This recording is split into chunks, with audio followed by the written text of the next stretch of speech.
Ope chocolate, ope cash, ope car, ope check, ope America, ope California. Oh, auntie. Reverend Kwame Party. Our year school, California is serious. Our year school, Kessie pass. Reverend in Shireka process once a month. My communication in marriage. Oh, so no, you be overcall you him fear. They be catch a mema. Mabre, obi be you adwuma ma. So, overcall you will be a mabre, obi be you adwuma ma. Enti wa ho din na wo se no adwuma mu no ye jebi. Akwa ba fa so be jebi ni se so no so be call you him fear, bre fie ntem. But what I say? Maybe I walk on now, person, but you person or call. What I say? Or you person or call. Oh, some men are selfish when it comes to sex. Exactly. Some down the canal.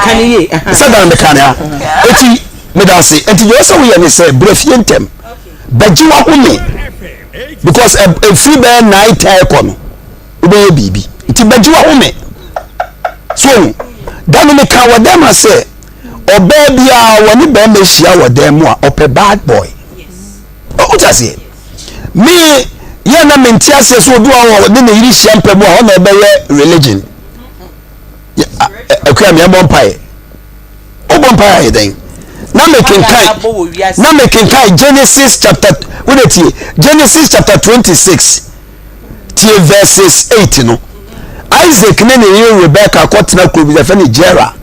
You be sense no buy your can or the Osmini Aba. Verse 8 Nesina, what tell you home. Philistine for him Abimelech, Eshem Pumem, na here. Isaac ne Rebecca, every. Bama no about we almost Papa, this okay. They feel enjoyment or caressino. Na me kase mi biemwa. Se wo we wo yira. Te se wo no yire ti ho. Now we say she ni baby. I really be no. Okay. And then my problem kesi pa ni say ofi adwuma ba ya wa beda twi ba me. No me dey. O me dey. Communication e fra no pano ba ni nyina mu communicate. Okay. Exactly. Me dey na mo language bi but me make me. Oh, okay. So much true. Na mo language bi ani e use. Oh, enti awalefo nya adaji communication there say marriage here 5 pillars are make us say one of the central pillars. Okay. Now back to ya sorry dem one. It is so be a wedding. Na so fi bi ambama ye asemu tia. Yentia wari semo ye wo church bi wo ho a in fact ye wo church bi wo ho a so me bia ye kan wa na the whole year ye kan family life wasem. Spiritual. You can family life be a wasem. Parent enkoso, ekunu yire enkoso, enwane say 21 key for Jamatisa. Baby, I say you are the product of the pastor you sit under. Exactly. Oh, yeah. Okay. Eti me ya counselor me church Baptist Family Worship Center. You share Mecklin. Me a month this year. Who be some church member be this year February na a month of love no February March April May na make family life. I see. Me 2 months is for the singles na my married people. Okay. I've been doing this for my church members because I want to counselor sit there. The bapeni oni ni kunu ko ware me na me hear counseling no mo church ye bi concerning one sex life ni na me hear ma de. On person. No. Me my girls won be do age be no mature omo say de be ma ko approach wo ba. Na no papa say make say wo say o me yo. Daddy. Charity begins at where? Church. Okay. It begins at home. Okay. Obi me chiro ba me chiro wo de am fi say ye. Am chiro nkrofo ma I will teach my children. And to the make we nyina ni say and so na ya to ye pum. So for not to one prophet not to one so for penny or wa wo nine wa wo nim on na yire da and so we close the door of the church because on person betti bibia about sex and family life. Wo mu nyai de omo ye no se na reverend kan no Christo ni bia, you are a product of the pastor and his wife that you sit under. That you sit under. Asem ni na no. Asem ni na no. Yo ye be bai na ye ba be hwe kwan a so ba echiti a.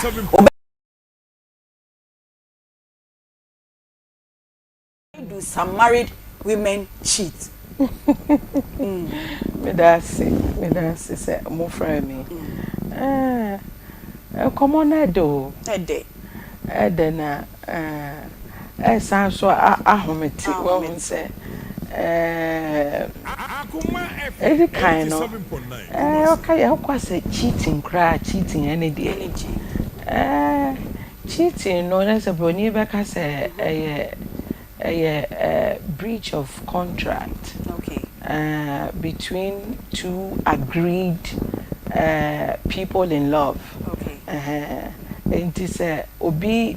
emre da hono emre da ayonko fa no hono anase emre da relationship ana awade no no say ba ku busa amra no so ana chese wa cheating. Okay. Na chese cheating graba kan do say cheating. That's wiem. Bakwe chire ndika. Bakwe wiem. That's bakwe wiem. Na, the kind one say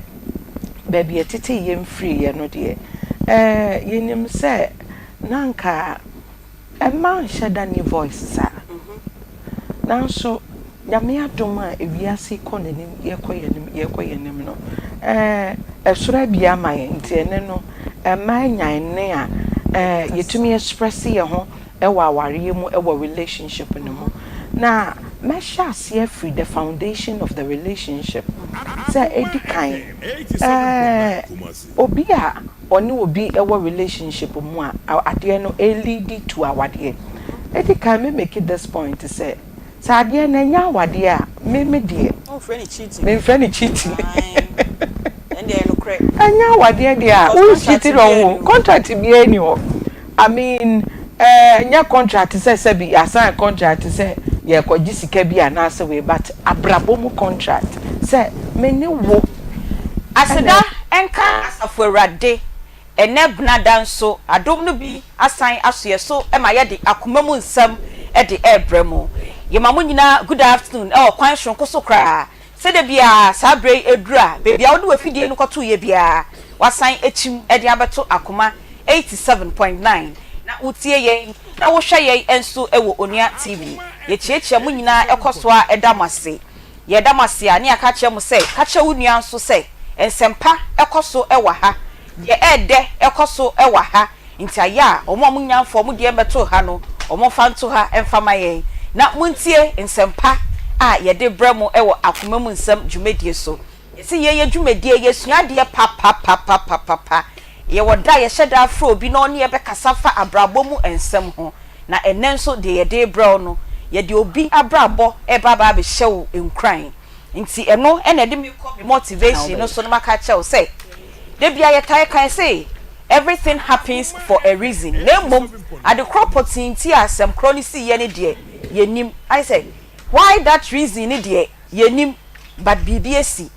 but the ye ka chew ne say whatever has happened the SBA no eye ekwan foforo anyakopon e fa so na odibe pejawa na odibe jew efri wo haw bi ho oni be ma bie date ya na osanka mo ware we nya waro e na okọ ware oba bi o ware oba na bosome miensa bosome insia afi e na oba no owuye bisa ho se sanka na okọ sa ware na anka wo tiase ana unya broken heart na ya pa enso na nyakopon e twon efri bibi mu nti de beto wa brabo mu bia no gitumu say Yakupon has a good reason in tia o ma sa de no eto eno ne motivation a ene ye de bro ne besi yasam ene ye nkomo a ende ye ba be bono eso nti ye san e ma mu good afternoon bio ene nkomo no draw so nti ene me nua ma no 1 second ye kwaye nim era ho e voice no be so tete wa bra bo edru sa time we di asa ye na ye bre pa nso eduma no ho do nti ye di abet na for God and country and now the why femi eye me fedodo ho ye nyame adome nua me ho ye na so yesu adome nso ho ye papa o jacket na efe me da se yo ene ye di kan aka kire mo say yesi say na adeswa no ayemienu we eya hencha na say ya hemache ahencha na nka me de kɔ Kumasi Central Prisons say menhyiafo ababa be kan se chinchina ache Aunty Bea se wupeu se wumpeu achede na wo kɔ Kumasi Central Prisons akwakoye no fa bi ebreye yiti first na nka me se me hia mo bottom yenu say je se me hia mo bottom yensa na yetiefo ene yahwefo se mo mamboa me Aunty Bea ni me girls brigade ni meme ya me nko Kumasi Central Prisons okra na adeso ne so na menhyiafo nso abeka ho ni nyina ne se nyame ya adoma bronya yesi yepese yekoye yenuanom a omuda naduefie no adoye Bible na aka osese obi da naduefie a aya akosra na akosra na wasra ono asafo ewrade sa Bible asem na yen ene wo yepese yediso ne yekoye yenuanom adoye na bia na wo mo ba akopɛ no wo de Kumasi Central Prisons ana se menhia prisons ye odin ntifa wo de ba akone bra na sister we so de ne de ba akona ba na bra we de ne de ba akona ba na me so ne de me de ba akona ba ye kambo ma ye nnan yetimi gigini nyina abomu a yetimi de koya adoye na nyankopon ahweso e de ehiraye 19th of December eno eye Kumasi Central Prisons eho e na yeko na 23rd of December nyame ya adomu a yakọ menhia prisons intimo hu adofo edwuma ne so papa inti ye hia wo mu no nkate a ya nyam no kate paste no ye hia se nkate raw no kra na ode bebre ya ye beji enra ye chini ko hwe gari bo nya asem ketwa nanso yenim sasa obeboa ye ne a ye betimi ato gari ni bi na ye de akwa wo mti se gari na so na ode bebre ya ye beji se ye toilet roll sanitary part ma ewo ho tichu Kumasi Central Prisons no obre ya eno so ye beji doko ombenom wo de bre ye beji nra wodo bia bi esan se doctor for ho mo hwom no mo clinic ntino so also ye pharmaceutical company na obetimi abre ye nra ye beji tomato paste mo kan tin tomatoes no tomato paste say sachet one no say ye konkomu die ni bi odi ode bebre ye bia ye beji enwo anwa de keka ho bia na eburo ye sere mo say mondom ye na de ebenye bia no adofo ye so ya boaboa no na ye de akọ Kumasi Central Prisons na sesikamu ena obetimi ayawo de na wo de afa ye number 0530 507 849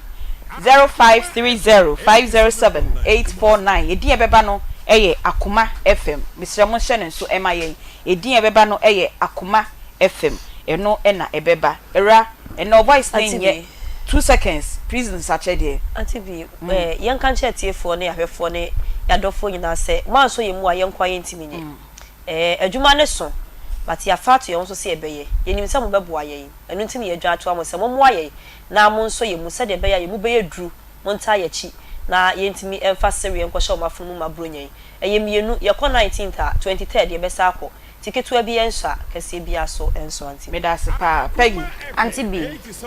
me se dani de nyina meka se ye betena fie na ye nko ye didi na yasere ene ye mane ye busuafo ne ye rebe fi omode Aunty Bea utanye ya na reformation na omokwa kwakoye na anwie peye owie na nyame adom na otwa ne sentence na so oba osa de how else aba to society ni so utanye na me ne umienu sa akwa play victim nti adan na ye mmoa na ye mfasere nkɔhye omafunu mu ma na se opia ekire boka se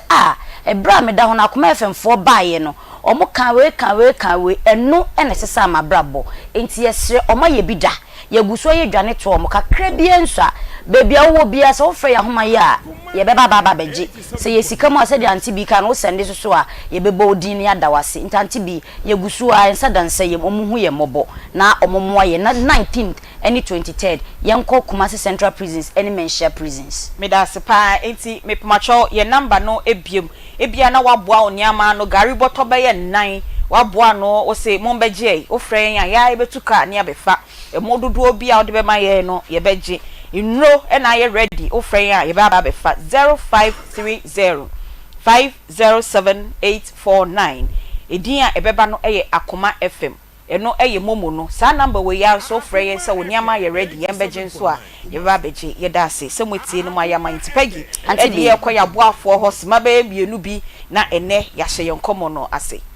yo Aunty Bea mame peska ne mfa mbodwumedie hu ban mame mfa nkopie pozafo asoye Poza Travel and Tour Company travel and tour company omo aba Kumasi ha na omo se wo pese utu kwan ekwa amanone na wo sika de be fie dia ene efa wani eche omaso eye se wo pese oje visa so oba omaso eye ombetimi aboa omo se hotels any ticketing sensem nyina oba omaso eye ombetimi aboa empo se wo ko as a visitor oba omaso eye ombeje visa no na omabomboden abuki hotels ni nyina ede amawo ohwehwe omo afa wani eche so amemazim omo ba Matia Junction first Amenase first house obetumi afrom 0205 215595 0205215495 and that's 0504256360 0504256360 kejeti asoso omo obabe shopping center mesi Oshimbre se utiri anya yi a obi de 6 ebeda no 9 ensenti no for wani che poza for asweye na omomfa wo entukwan na de kokobo obra ewo honom Dank Herbal Complex enamu sayare nyina odi wani eche omo aso ya ombeboa no matu ase amaw oye oba na se insufita efri wanamu eba anasa woni bema edi inhyemu na se wase echehyewa mesrew eyenamu sayare na etetew bema soso ebia na wo bema no ehi aye ketekete entimi empower mesrew fo wani eche dank for aso ye syphilis yare no na etetewa odi wani eche omo aso ya Dr. Beboa na wape edro so ede amaw Mrs. Prostate yare no eno na etetewa dodo bia ne kese edro bia wo defo wani eche dank for asoye na doctor ewo edupa edema amanfo for wani che pechi number 2 omo Ben City Life High School no obetimi afre doctor 066 0266 593330 0266 593330 and that's 0244 017556 0244 017556 Power Specialist Herba Mama 2022 mese ono ene ebo na baso yese mo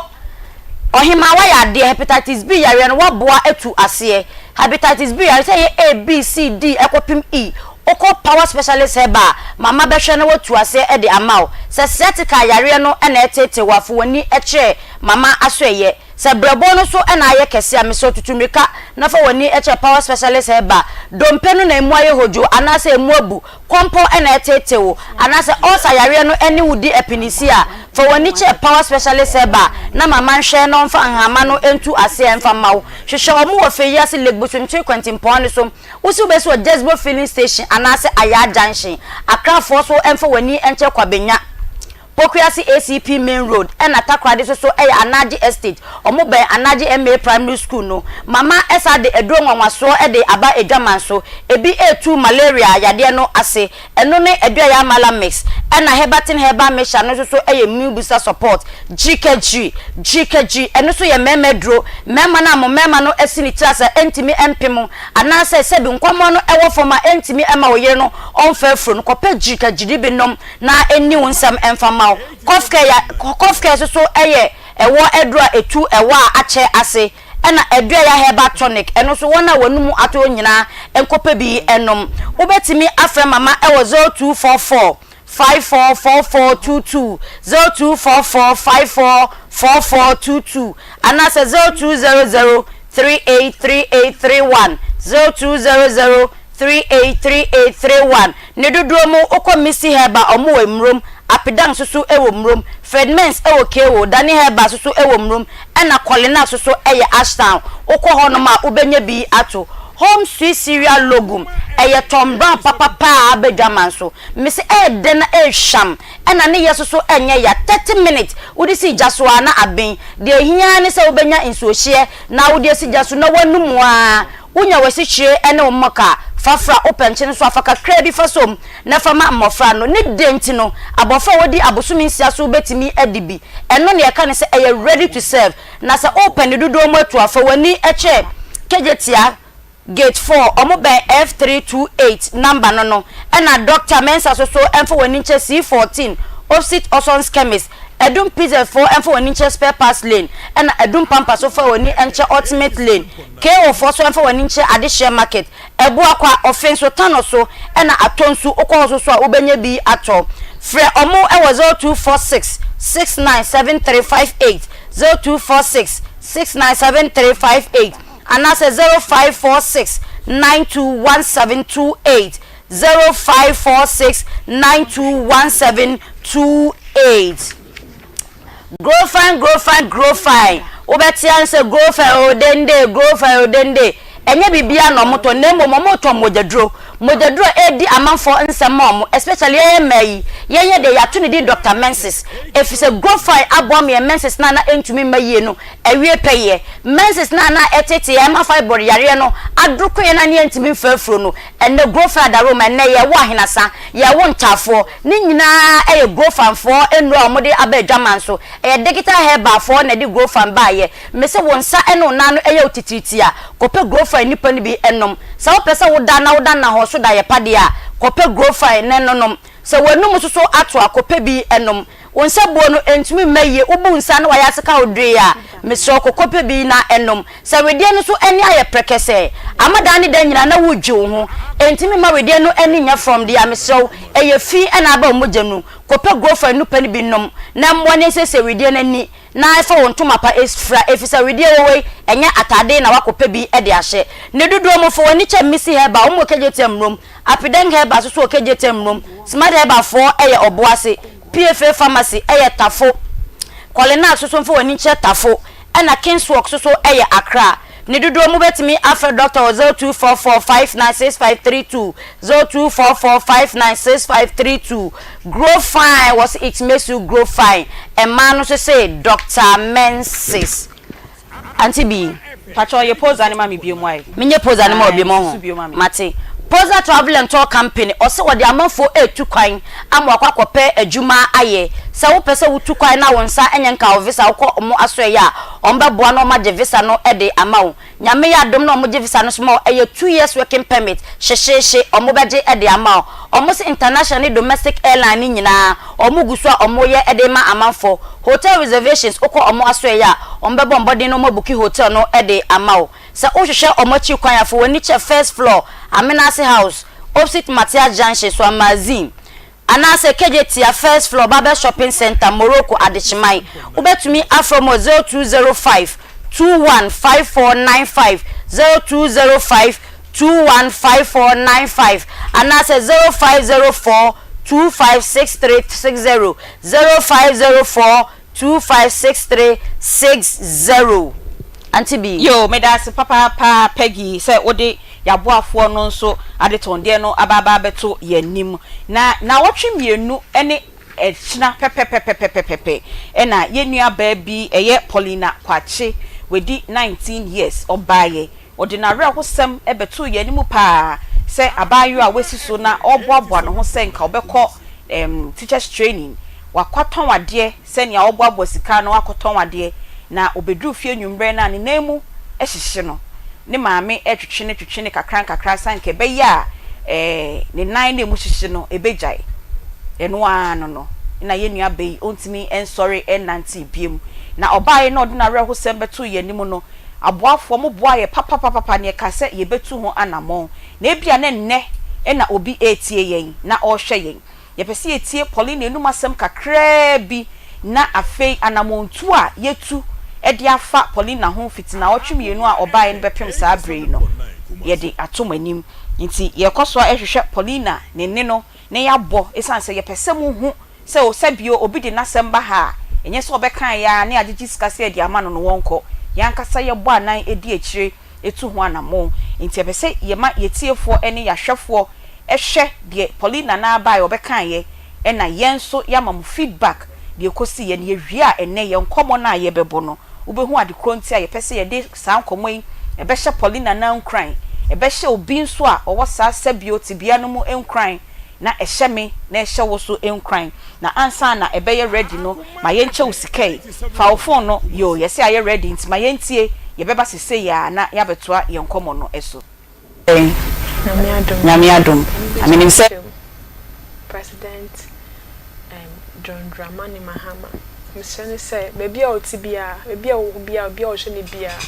mission na so me mmoa Ibrahim Mahama mission na say o me mmoa me hia mmoa say me hia sem o me ba me so abem na me ho atimi atom na meti magina me na so bio ti mission say baby a wo bia o hwe me bia bia wo timi nka bia na o mo me mmoa Ibrahim Mahama Akoma FM 87.9 Kumasi. Penifon so I cancel Femia. Penifon cancel Femia. Michelle Ma Kennedy Japan. Kennedy on Henny Akompa Kwe Japan. Maybe we see be out or Hemi. What's in the Bea, Miss Shannon Selma, Miss Shabin, memoir. Namina Menai Beam. Not being our night beam. Mammy Patch also final ways. What's not such a so sorry. Na try your come ya ndi your home come them ha. It's also a final words na your presentation be mamona mo training. Miss TF so mo me. Momo yenya doctor man eni na iskasem. Try me say by inside. Me catch mam sister and so shemen. O sister ni mo hihyo. Ti ma me yes say want to cheme. Nine kakra said the na twetwe o de adro said the bear dem na me na ye me ya na me ho atome ti o to twe ya me kofum me tofum eno anu no iti me mamba like mante sensation bio e ho ana me fum na jojo ye o so dey o yes like ye to twe me ye no me tofum no eno anu mentinya so ye bio mental sensation like so between ya mental sensation bio 19th of August afiye try before 19th of August na e wo ho a what say osisi ni mo hihyo o ti pain bia wo ba bia experience bibia to na o dey adwuma na okwa ya o ba ya o ti sa ya wo no e dey adwuma na wo ye ton kan ho ne ma like stickers car stickers e wo hefa crofum fitted ujina ho che ana o nante pa international adwuma fade mode bia it's all my twetwe o wie ye na uti pain na first my 5 bia e do bi entwetwe no one te hwe bi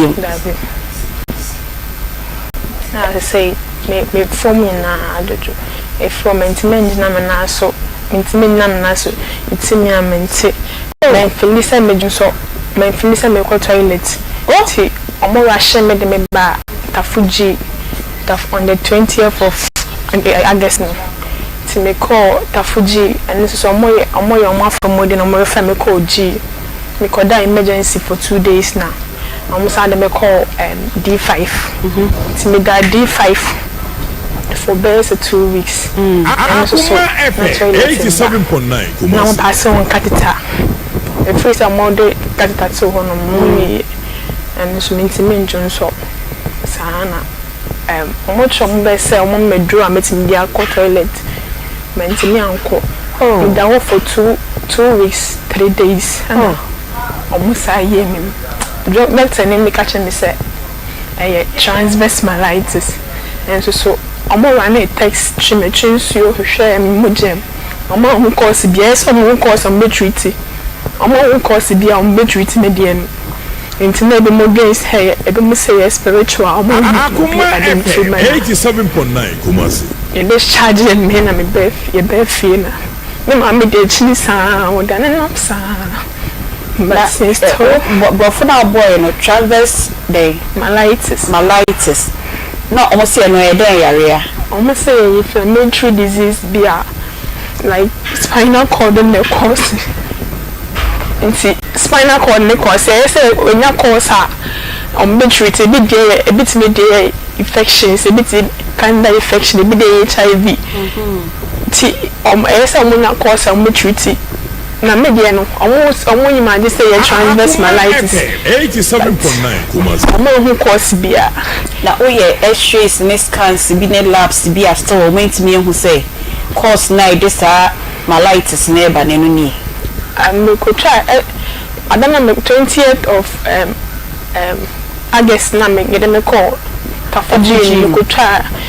x-ray by am fan ko konfanoche hono nti me call konfanoche hono na den tana maintenance na se na me dawo ti on the 23rd no my could try MRI by MRI no ya kwaji footage no no kwa na yeje report ni de ko ma doctor ni Akoma FM 87.9 Kumasi then me come here no kwa mo so say suggestive features of transverse myelitis What nurse ana? Or level of education you there because what to make career terms know very well. Or level of education you there. From my USHS. USHS. Banka o pese okọ he. Anka me beto aso due to financial constraints in Tinka. Me to training college from Semikoba na me penesi by a fear be nintinom. Na me work hard say me ko training college nti me to Louis form ananka. Me train say Akoma FM from time be. Any dear minim But na ke year be na nanka pese okọ. What to for which year? This year. What is it more the ababa na? Not last time on the Friday they catch and they say a bit more let's say no pass well. When you say 16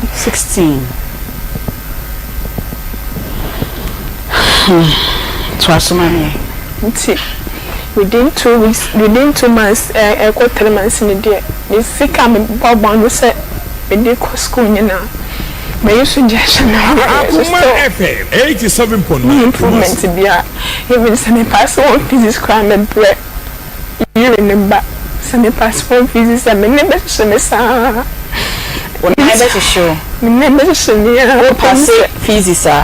oh kopem say beba and buy am and just better show me ko for adam na kwa me so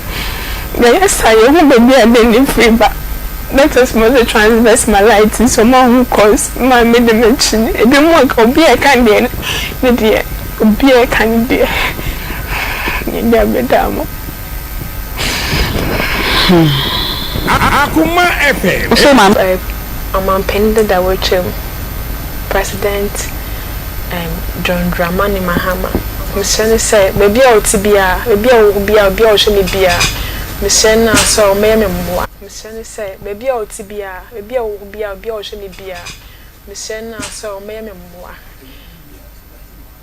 Ibrahim Mahama. Senna saw me more. Me hear more. Say me here, Sam. O me Miss Abemna. Me want me at Tom and me examine as you be. Miss Senna say, maybe I will be our hemi beer. Be our Timmy can be a. And I will more me more. Ibrahim Mahama. Akoma FM 87.9 Kumasi. Penny phone so I cancel Premier. Penny phone cancel Premier. Michelle Ma Kennedy Japan. Kennedy on Henny Akoma Kwe Japan. Maybe we see be out or Hemi. What's in Libya? Michelle say on by Michelle Benomemua. Namtimina Menai Bill. Not being our night. Mammy Patch also final words. What's not such a episode, sorry. Na entwa ye komo ya yendi ye hu komo wodem ha it also final words na yenye ye presentation bi ma mo na mo twen misle atiefo se omumwa me mo yenya doctor mane eni na iskasem omumwa miskem na ja yemfa hwe ne yalo no so soli na so biem na misle atiefo omada roma na kwachi ne nkoma oni ye bedi ye na wotwe mienu eni na yen ya ha say de ye doctor for di papa that day ne wie ye no ye bie phone lines no bebre e na adwenche ne baaye monfa ne nkọ ha monfa ne nsen ha monye say any say ba yen de ye ka say ye doctor for edi enti ye betu anamon akọ ayaresabia ansana se bia ye medical de na spiritual de nso bebemu a na yetu eno so ho anamon enti na wotwe mienu a Paulina ene yen ebedi nkomo no ubisa se ye wieye no anamontuo ben na Akoma FM yetu se pese ye boa ye nuaba Paulina enti yen assistant producer eye Spartus Kojo Sakwade ono na project we ehye ne nsa enti obebo ne tofa kakra bi fiti na otwe etwa mu no anamontuo a yetu ye ene enne de enkomo no abedru Spartus boko de nyame admo na so ye nyame ase papa e de Kristo ase yo enti Paulina eba ye na okowie ye no ye di nkomo ye ne Dr. Prosper Mo oye orthopedic doctor ewo St. John of God Hospital ewo dua ya nkwanta eno ka che se ye mfa ne mbra yesan so mo hwe nnompe mu pa enti no ye ne kasa ye na osemutu anamoko enti no boye nkomo yi Aunty Bea me da say na indicate besa dirty for so ase because omo na aboa ya ma sa process ya start ya be please amre no yetimi aye na empanifo de shema no se mindi akiri na menhwe emfa Paulina ne ma menko hospital ho yedua ya nkwanta na misima homache nti na wose mi share omo so run about homache ti be 5:30 na me free fie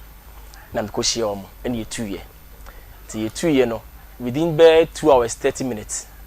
ni dudu ya kwanta na yedruye no nyame nchaadom yedruye no ye fa sa process ni nyina mu oko OPD ko gene card eni hu bibia na yewie no ena wo se ekọ ye consult room 4 ba bia Dr. Mo wo no na ye kohwe na bibia etodin enu nti no Aunty Bea ni modern pa because akra no oba ha sei ene nkoma a obedi kire yen ene emwa etiefo so ede boa yen ne anamo ayeso yetu a ni modern because oba se obusa the question say wa pass the exams ana what did you say wa pass ye wa em say before kwa ye de ne kokora no police for free eno ye mokodru nti wo de ka hospital de ye wi ne aka police for nkomo no ye kodru hospital ho no nurse o say eye driver no eye bra kofi o say kofi say de wo hwe onua TV and Facebook no nti ni wheelchair no na bra no ebe fa ya we hospital wheelchair because ono ade o se on pay wheelchair yes nti wheelchair we hospital for ndia omde maaye na so say eye driver no o say kofi kofa ni tum na kaka dese ye de ko nam ko test ni moja ni vitals ni bibia na bibia ya okay nti wo hwe Facebook no onua TV abun say eye driver no eye Paulina besika anim na hwi no watwia ko na ye ko mtiki ni vital so kama pa ene ko di line so a ye train Dr. Mo na nyame adom ye di line so ama Dr. Mo so free ne ko inside nti ye ko Dr. Mo inside na Dr. Mo so ne akwa na di nkomo about the previous MRI ni previous scan ne ko fano chi ni bibia na akwa so bone chire mu to bone chire mu na doctor e ka say sa yare no se eni din a na ehwe eden na emom no o my example bi kwa say ne office bi kwa nya bi e wo so magazine na ne de no etimi fro ba ne nasia ebedu ne kon na home hwan ne den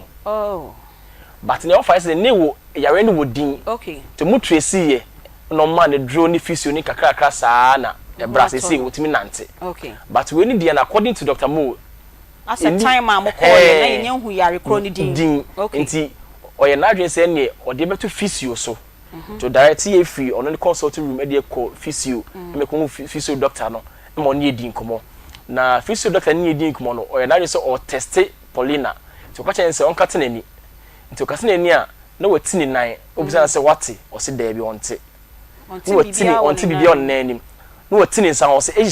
wate me na o se meeting nsan wate o se an nti enso didi hu nkoma na Dr. Mo ka che say akwa ne beda ho ama ne ho atona kan ni beje say ha ye baby aye hwe ye moko physio ho no doctor no yes na obiemia ne nine right okay this very moment no Paulina katenani doctor ni tin na ho so obetia but sa process ni na no wante okay nti omo hye say ne omo de be fa physio mu from 3 to 4 months okay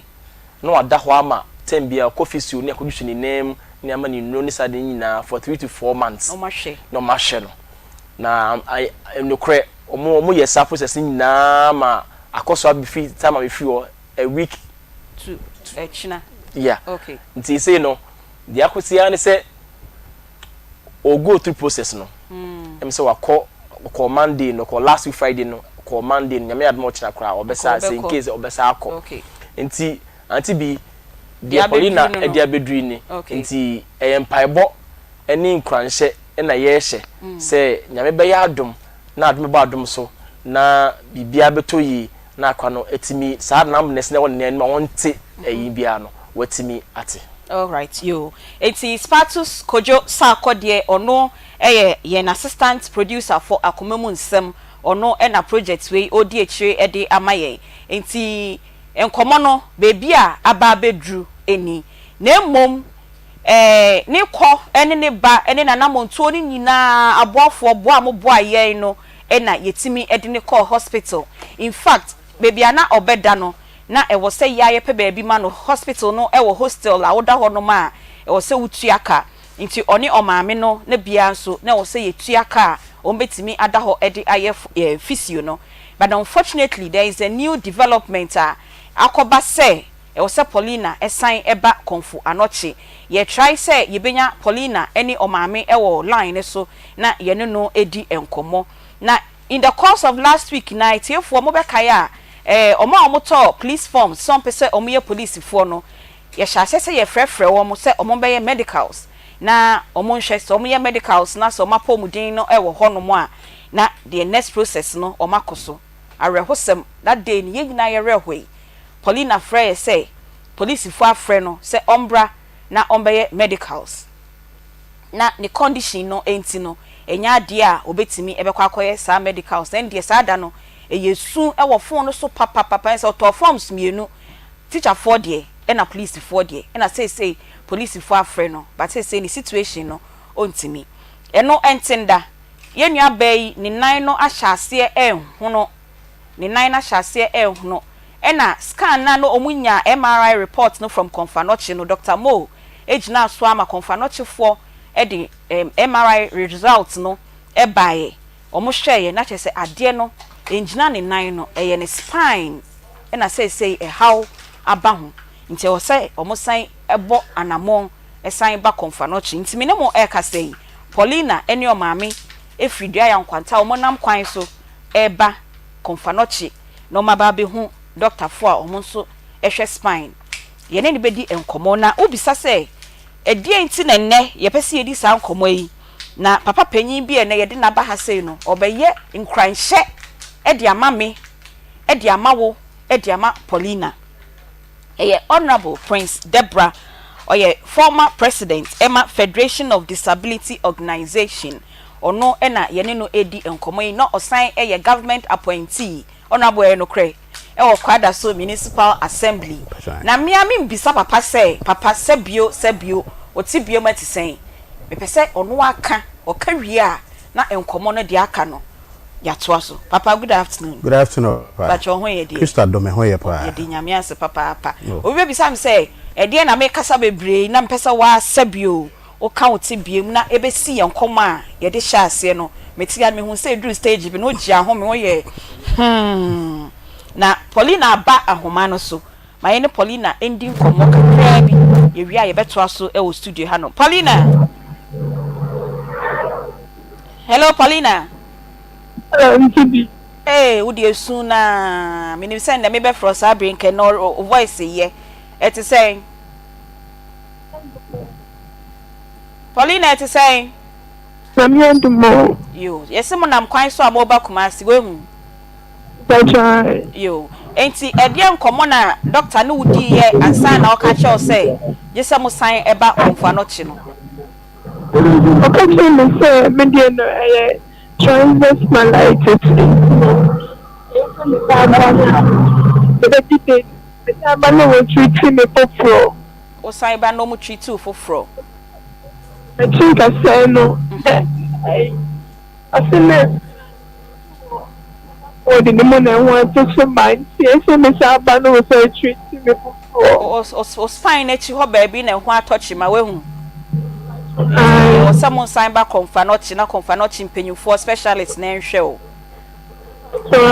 yo na say e dey na ama usu bebrebe na me brother why you weak na o my I treat me say I o nine na ye titriti but na me nine so left one then so hu pa o nine so hu no na no o man kan de konti a o nine no hu no na anchre o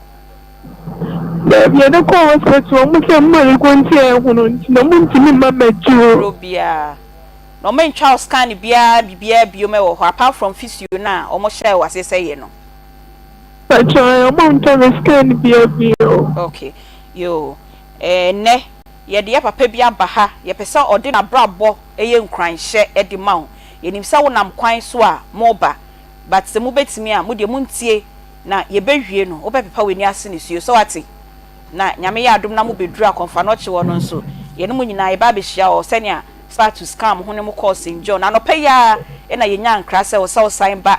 konfanochi nti na ye ntimi ene wan ya wamba ene mo amba no nti mo bedura ye beto am konfanochi ho na ya hwe de ebesi na chechewore wate ene me motivation me say the sini there is a reason for whatever happens to us na emo made kronti a ya na pese ye hu reason no aya na ye nim ba Nyankopon wo purpose e di ma obia wo situation bia wo kom no enti me sure cheche hu re na jai sun wate aha police for no ma frɛ wo no kre but se wan ko police this year yeah it is not the end of your life wate enti ye di besi ha na ye sign anyway di nkomo nyame emfa mo embedru kumase asumdwe mu oda Debra ye ba no na wate ne nka no gidi se nasem no e ma wan kasa kra no ore ho mo right na obi mbisa wo sebio wan kasa wo tibie mu atisen yo me da say sene ye nua ba no ehu ne fofora wakosa tibie mu no ahyase re de ne rebe ho na kaka na ye sebi me tibia me wo mu duru ba bia ye de so hyenkrofo afoforo enkran sebi ye hu ne say sebi me hu me say na obehu obi na obi de so chen wo de ya wo kan nti no mom ye de hye ye hu nkran ma o say ye maya ba mu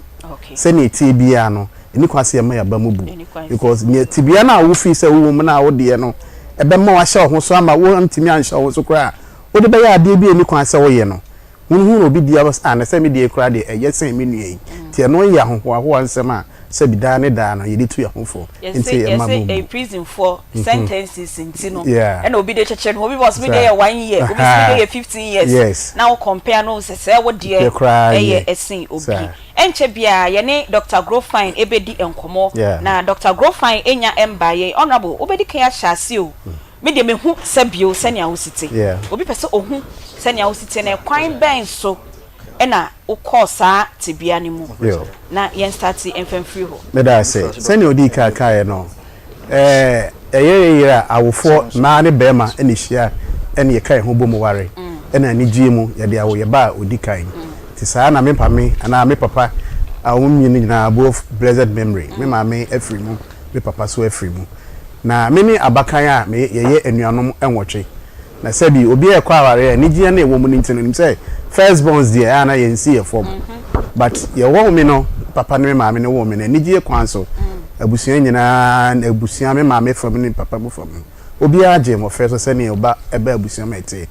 nti emre kwa animu no kakra minya nfie be enwotwe saa na me ma me no mo ka kire me say minya nfie nwotwe mu ko no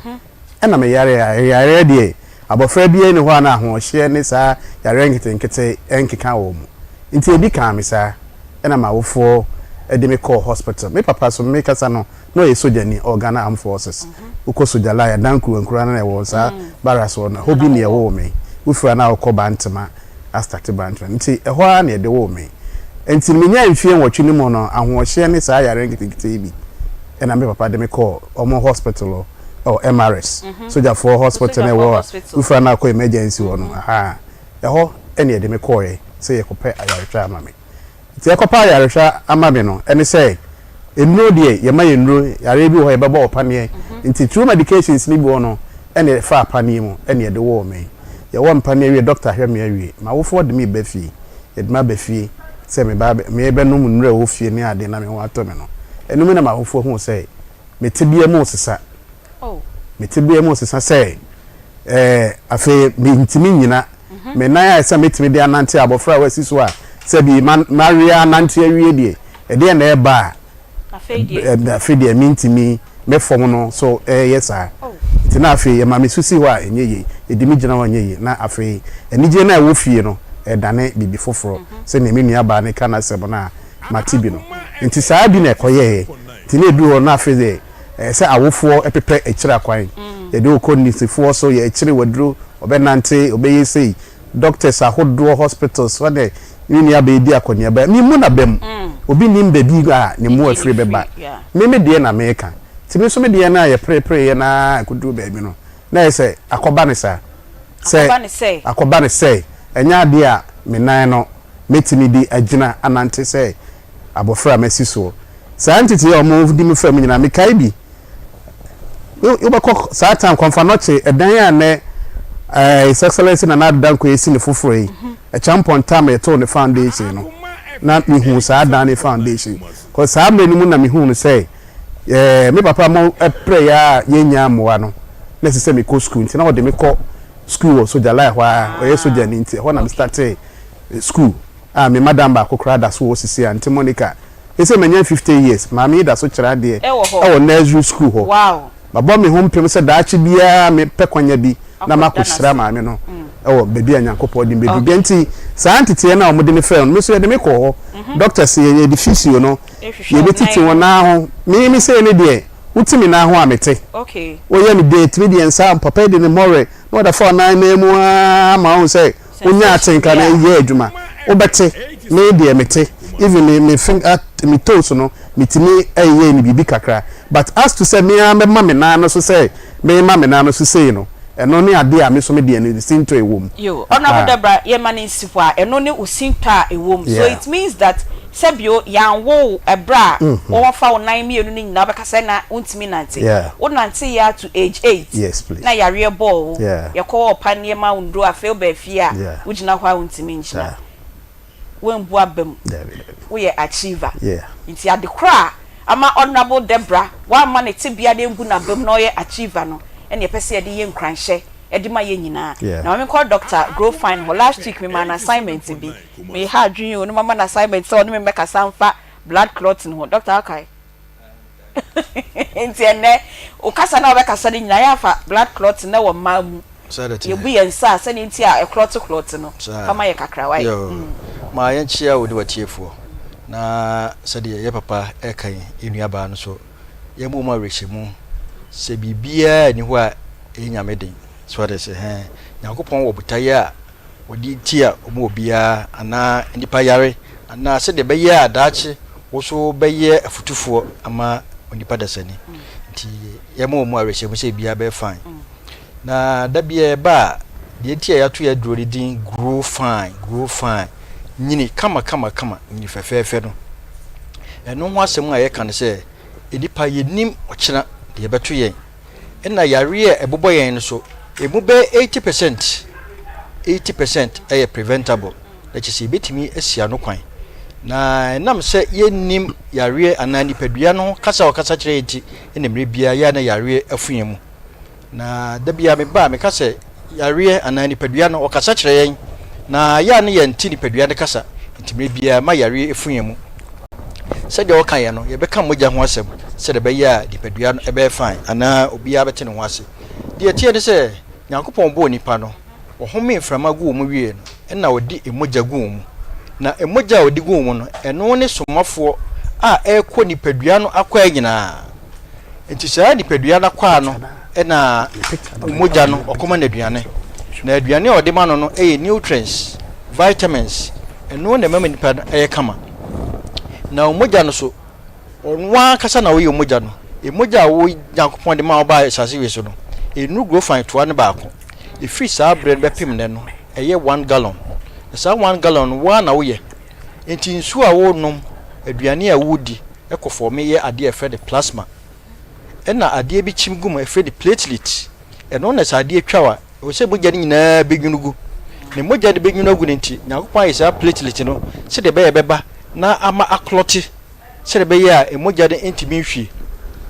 na nipadua no so onu atimi chim platelet ne turu gu nipadua no so atese eno so emma eno man koyie na oxygen so ka ho ene ma nipadua no moja so eyeye ana eko adwemu yie ti sa oxygen ne platelet no edoso wo nipadua mu a ema clot de doso nti na de etwa wa epie ya na eklote na eno so eboa ema ma mes ejira enye sa ke moja etu a kadi nyina behwe yegu na hormone bi wo mu a eno anye na dwuma yi a ena ma eyi ba tem no pa so atese e ba o se ba se nsuo ti sa ma se nsuo na platelets ni doso na hormones no entimi ananim yi a ena ma wo hu sa clot no ti bra bia be hu clot bia na chese enye problem enye yare sorry e problem moja na ba o se pe se nsuo na ani ye kokko ti se ngo ti bra bia be yi clot no e yare ani dane na ye black so eno so ye yare timi de kakra bi next week e ba e kama no wasema ne aka ne bebre nenne ye kasafa numbness wo ho na wonsa eno nan ayo titiriti misra wo hu tisa men fan dance ya kasa ye anansi saa ma yare akunipa bebre na wan hwe yi a kakra du be kokoduru gira brebi a anhwe yi a wompe because numbness no ebetimi de wakwa koduru cerebrovascular accident eno na doctor for ana ye frɛ no stroke ansa na saa yare we bebɔ no na no ma kitinkiti bi a show science a ebia wadwene amaso wonsa no na yo titiriti pen emu a otifa na edwa gagaga na kɔ emu a ase de wo fa ayo dududu no won fa nyasa ba onipadua akasa kyerɛw de ntia ne sɛ emoje ewo mu no fantiri bi friend artery sa artery de ni kwase bibia fam kan nuane nura wadidi friend nutrients enframa wa home papa na wo mu na friend oxygen no eno na nipadua no aka afra ede kɔ nipadua na kwa nyina ma nipadua no aye fine amwadidi na nyame anyi wadum na aduane a wo didi srade bɔne bi fom kowura sa artery do a ɛhɔ na yare nyina asase firiba emoja wo se flow no enkoyie nti wo se doctor check wo na 128 the normal one na ene obe check wo enam 200 adentira emoja no ntimi nkɔ nti wo se akoma no hwehwe emoja foforo ahoɔden foforo ede ba be pie emoja ne mane kɔ akoma no de ahoɔden foforo pie emoja no ene ese wo de pressure to akoma no so high blood pressure asase nyina ho ne free kakra fe die emtiri no anamframando no entimi nkɔ efise ntiri no srade no adantiri mu yie basa yare kase ye friend atherosclerosis emma emframa ne nuru wadwene mu yie oxygen anu wadwene mu yie de ba de se wadwene cells no start se ewu de so wa no ewu a de se wa no chia wonsa eda ho dompedi mu isu ntimi pija obi mpa bo atimi frito wonhu efise ntiri na connect wo nan ewu nunum go fam yedro nse de bebeboa ayi saa ohaw srade nyina fi nipaduanum ama nipaduan anye kama enye saa ede ohaw bibire ne bebrew eno nti de da bia ye ba ye to ye boase se yare beboro ho a ye betimi asia no kwan se de meka no ubusa doctor bia se de na ekofa saa yare we ba saa yare ya tuturi drin silence killers eye pressure stroke ni nyina fresa heart attack do be ka kire wa se ya da srade boni every ntirinum entiri ese yare bi ho a wo betimi asia no kwan de efise nam na wo wie ne srade na wo mu no ye nka se jaiwe na mo mpekwan a obefa so a ubeyi saa srade na free nipaduanum wa anye exercise dia o se o pe edre beboa no watimi ayi saa srade na free nipaduanum eno nti de se no go fa magedro no se de beboa ayi saa srade nyina free nipaduanum obi tekem ye fa number ne ma no ye wi a ne ato ankomo ne so 0244 59 65 32 0244 59 65 32 titi no na ne yeso obi anya pressure ana wanya stroke na ye panyini bia wabɔ ne berawie na na de ne ehu 30 25 pressure eno chie chese ye manum enoma bebre esesa ntime bia nim go fam yedro no se de beboa edi nipadua no ana ama nipadua aye kama na wo hwa ye de yan kase ye koko na ye adroi ntime srew mojadro soronko wo ho na so ani so briw no go fam yedro no wo ye adwuma wa wia so wo ye adwuma ogya ho no go fam yedro no wo ho na wakoma ebo periperi onipadua ne kasa kyerɛw emoja wo mu ni so ti no go fam yedro no se de beboa ama emoja wo mu no adɔso ye ana aye kama wonsa no na yo titiriti me fa nsa dance no obegya okwan ana obegya no no de yare kase ye friend pressure in egya okwan ti no go fa magedro no oba bi wo ho so wonya ne menses emfie du wonhu ne nsa no go fa magedro no emfie num wo so wo mu ne nsa obi de ba entwa obi de ba no obo ne nsa no obi de yi clot se de wo ka no bi so no go fa magedro no se de be ye beboa ama bibia aye fine obi wo ho ampompon bono na epai wa hwe ye bo trimu a ediwo na eba ewura won tri na friend actor nim so ede yare kase e friend septicemia na eba ngro from agedro no se be bebo ama bibia aye fine udware wi na de afin dwi ho a yare ngro from agedro no saa na obi so won de ba wi asa de friend atenka onum bida wonya atenka da so libido ana hormone nti kolua da chese ekofom low libido no ya atenka nugo famagedro no se be ye bekwa kwa hwe atenka da bro ba bi eto adro bia se ye pharmacy herba drugstores ya kasasa wo kasa na mo eto adro no uhia ka na no atobi ba bi eto adro bia obenya bia to na emom se wo nkraman mu na pa bia koton a misrawo ko kan shi drug lane kingswalk herba tinatet na naboache angel Repash, Ruta, ubenya grow farm yadro ni ato. Asama for moko Ekus Pharmacy, House of Drug and Aridama. Amasama na heba post office opposite. Uwansa umo na naboachi ubenya bi. Koforia Gabson Pharmacy ubenya grow farm yadro na ato. Enkoko Hillside ana Aunty Akoma grow farm oho. Sunwai Kapeba Moze ana Greenlight ubenya bi. Tachibai abibidro depot grow farm oho. Takwadi Pristia ubenya bi wo wasa abibidro fie. Bogoso unique heba grow farm oho. Takrade AA Mensa ana crisis the answer ubenya grow farm yadro ni ato. Elibo odalo grow farm oho. Cape Coast Boachi ansa ana pena ubenya grow farm yadro no. Mankasim Social Station wo ubenya bi wo ubenya bi wo broni ana 1000 pharmacy sa na wo tamala ubenya bi wo pige ngobila PK gombila ba bi eto aduro bia wo so hwehwe grow farm mojadro na edi kokwa ye no Aunty Bea nyame ka o doctor na obi send me message say me bisa say dosage no say very good cap bishop okay cap ne shame 30 mils okay e ka 30 mils reach sa 3 didi no mienu ye mpese wa akwa akwantre ana wa yidi tie cap ne shame ubu mane ye ma a3 mienu okay ba kwa nopa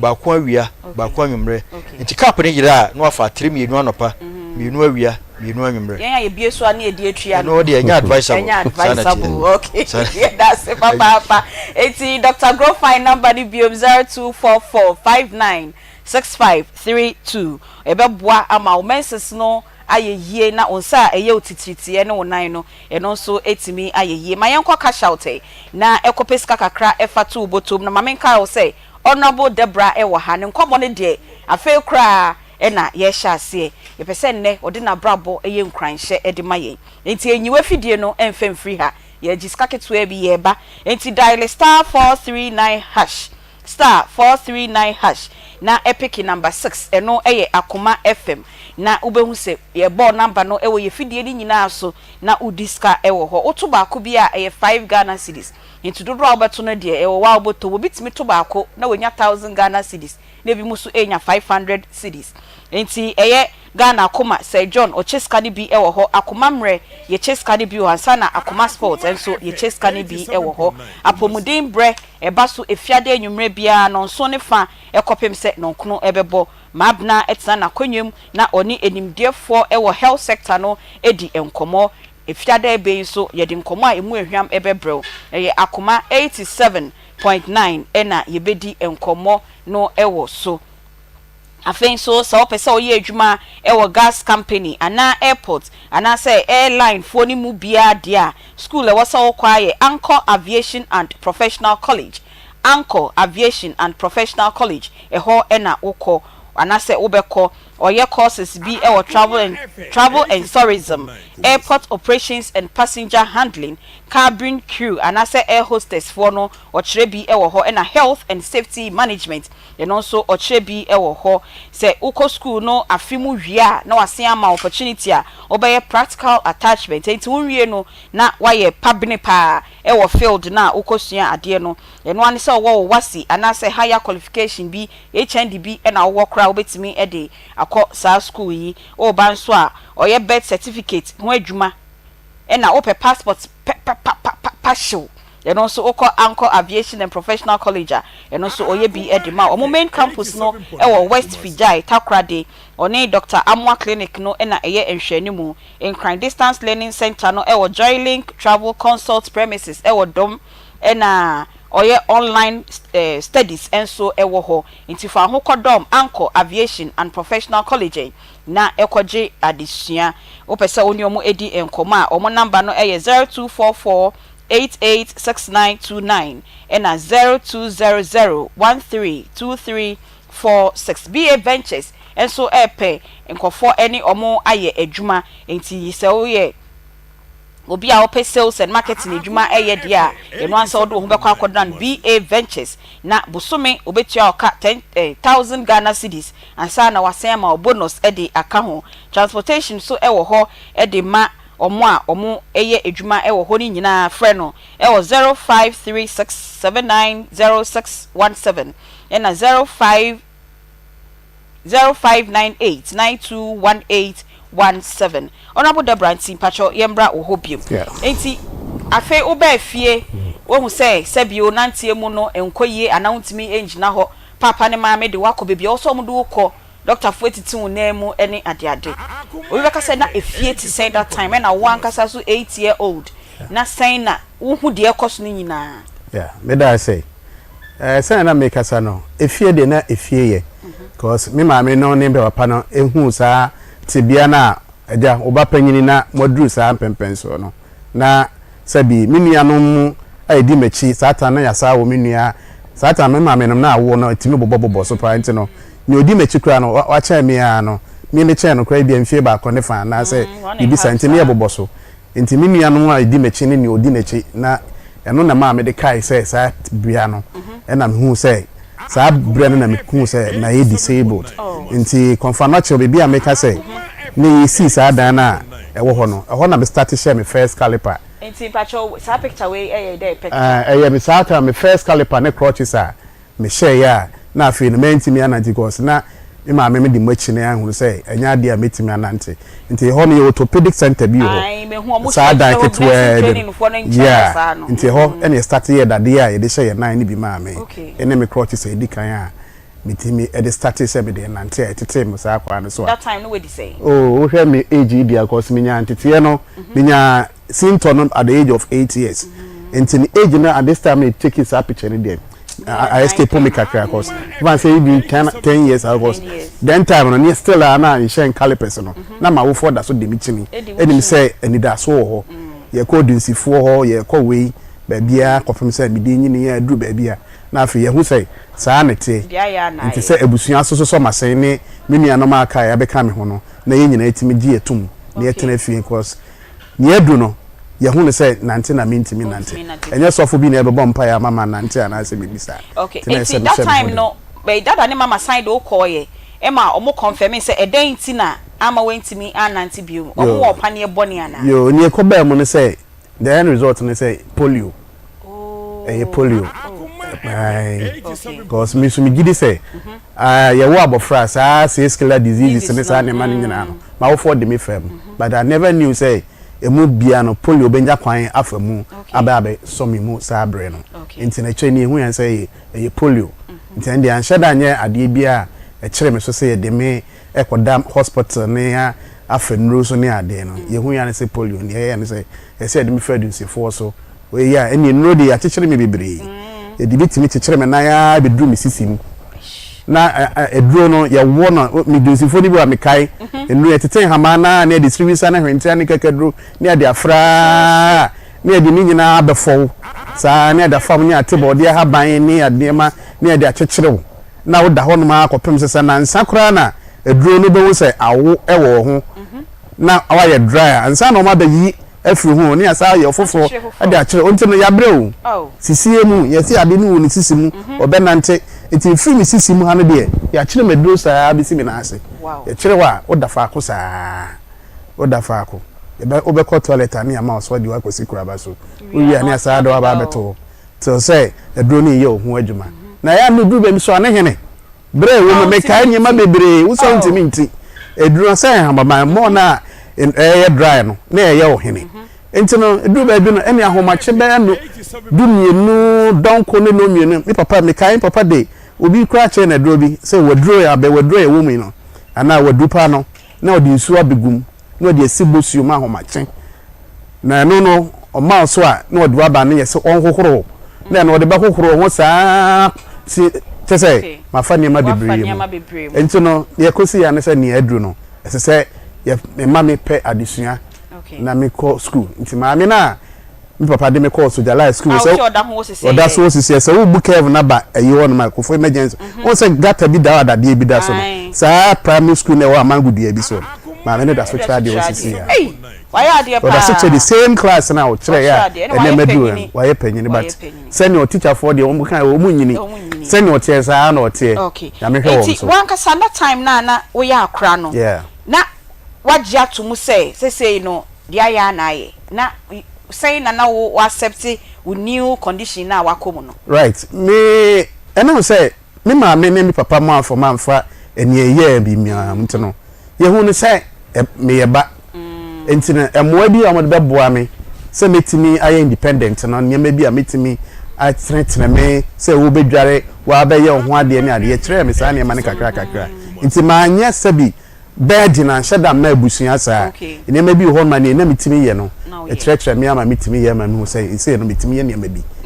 nye ni nyina so na mitimi ye kra na so obesori akodware obeye we ni ni ma obetimi atena se that time now you today me so obey ukita okay eja me ye double calip me na no dade hyehyɛ me nan me ka se ye okonfa no che ye dade bi ne ye de mpabo aka ho se na be ye be so mu me so ya na ma lock na e di mi agina metena se na ma bubie bi lock no metena se at the same time so na ma say you so crutches ye ikuta me ena na me de nante e bia na me you from that almost 10 years until now as time goes so wunyi no na otofofora ebe ne o height ne ade nti eno na ma use abedru samre ya me was am pempen so yemu yo enwa ena honorable Prince Deborah we used to from 8 years fade ekoba say say polio ena ama ne nan no ontimi enfa enanti biu no we used to abepem sa brain nti ye be ma na home ho ye ba baby sa ne say na or accepting the condition no ka say ma ne condition no entu ne sintidua na obeko akọ school no wenya professional obedidi eno ne ne yesi yebo ye de life ye motivation e de ama afoforo Collins boko de nyame Aunty Bea ye de nyame ase papa ha de boko wo na anam apogre ho sempa ana ye de bre omanfo okay na sani ye tibie na yeso ye de bi aboye kotodwem na ye to ho anamon na wo hawo no de e dan ya ebeba ye kire ye didie mu ye kire ye numu na so da metena se a meka kire tiefo ne ahwefo se we sign ma ya we so hwe ho yie ne ye hu nyina no de ye pe eye anu yie na no nti anene power specialist about hospital me wa ha se me be show nkran me ma cheche owure eyi wa fire hu ane anye ne sunsumu a enei wo de fifa ba bi nti ya bu afaso ana se wanya ayaresa papa ama ho no oso wanya nkran hye se achia emu ya na esen kasabebu nyina ede eti awie ka me ho na ye nyina ye mfre 0244 54 44 22 0200 38 31 WhatsApp ne 0555 79 na power specialist about hospital there no kwasem se yare ahodo pi ana yesa akase enketua adantemu eyempanifo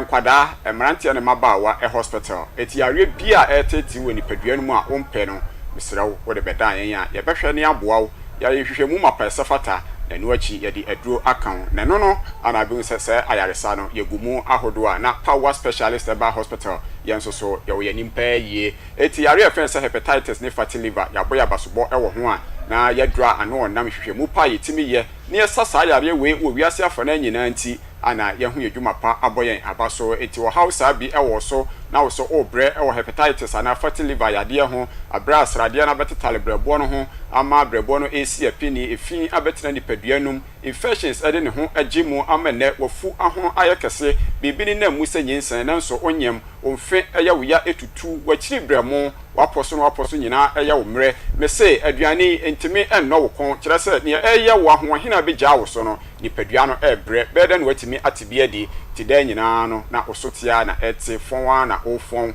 eye power specialist about hospital wono ne kwanche duisu ne osia ayarefo mesrawo enkwati yen na enko enkohura mane wate ne se no ye wokumase fe yase Jasbro filling station hwe ni mu pe enkran na wo hwe wifira me pa cho ye kwabenya ACP road power bus stop wa ka kire meter na driver ne se ubesi ewo ho takradefo edomuni kire anaji estate na sempei moso maba abenyamu chefa hepatitis yare a esai etimesirawo ye ka ne se ne mo nimre na bo ho ban na eboa afoforo enso enkwa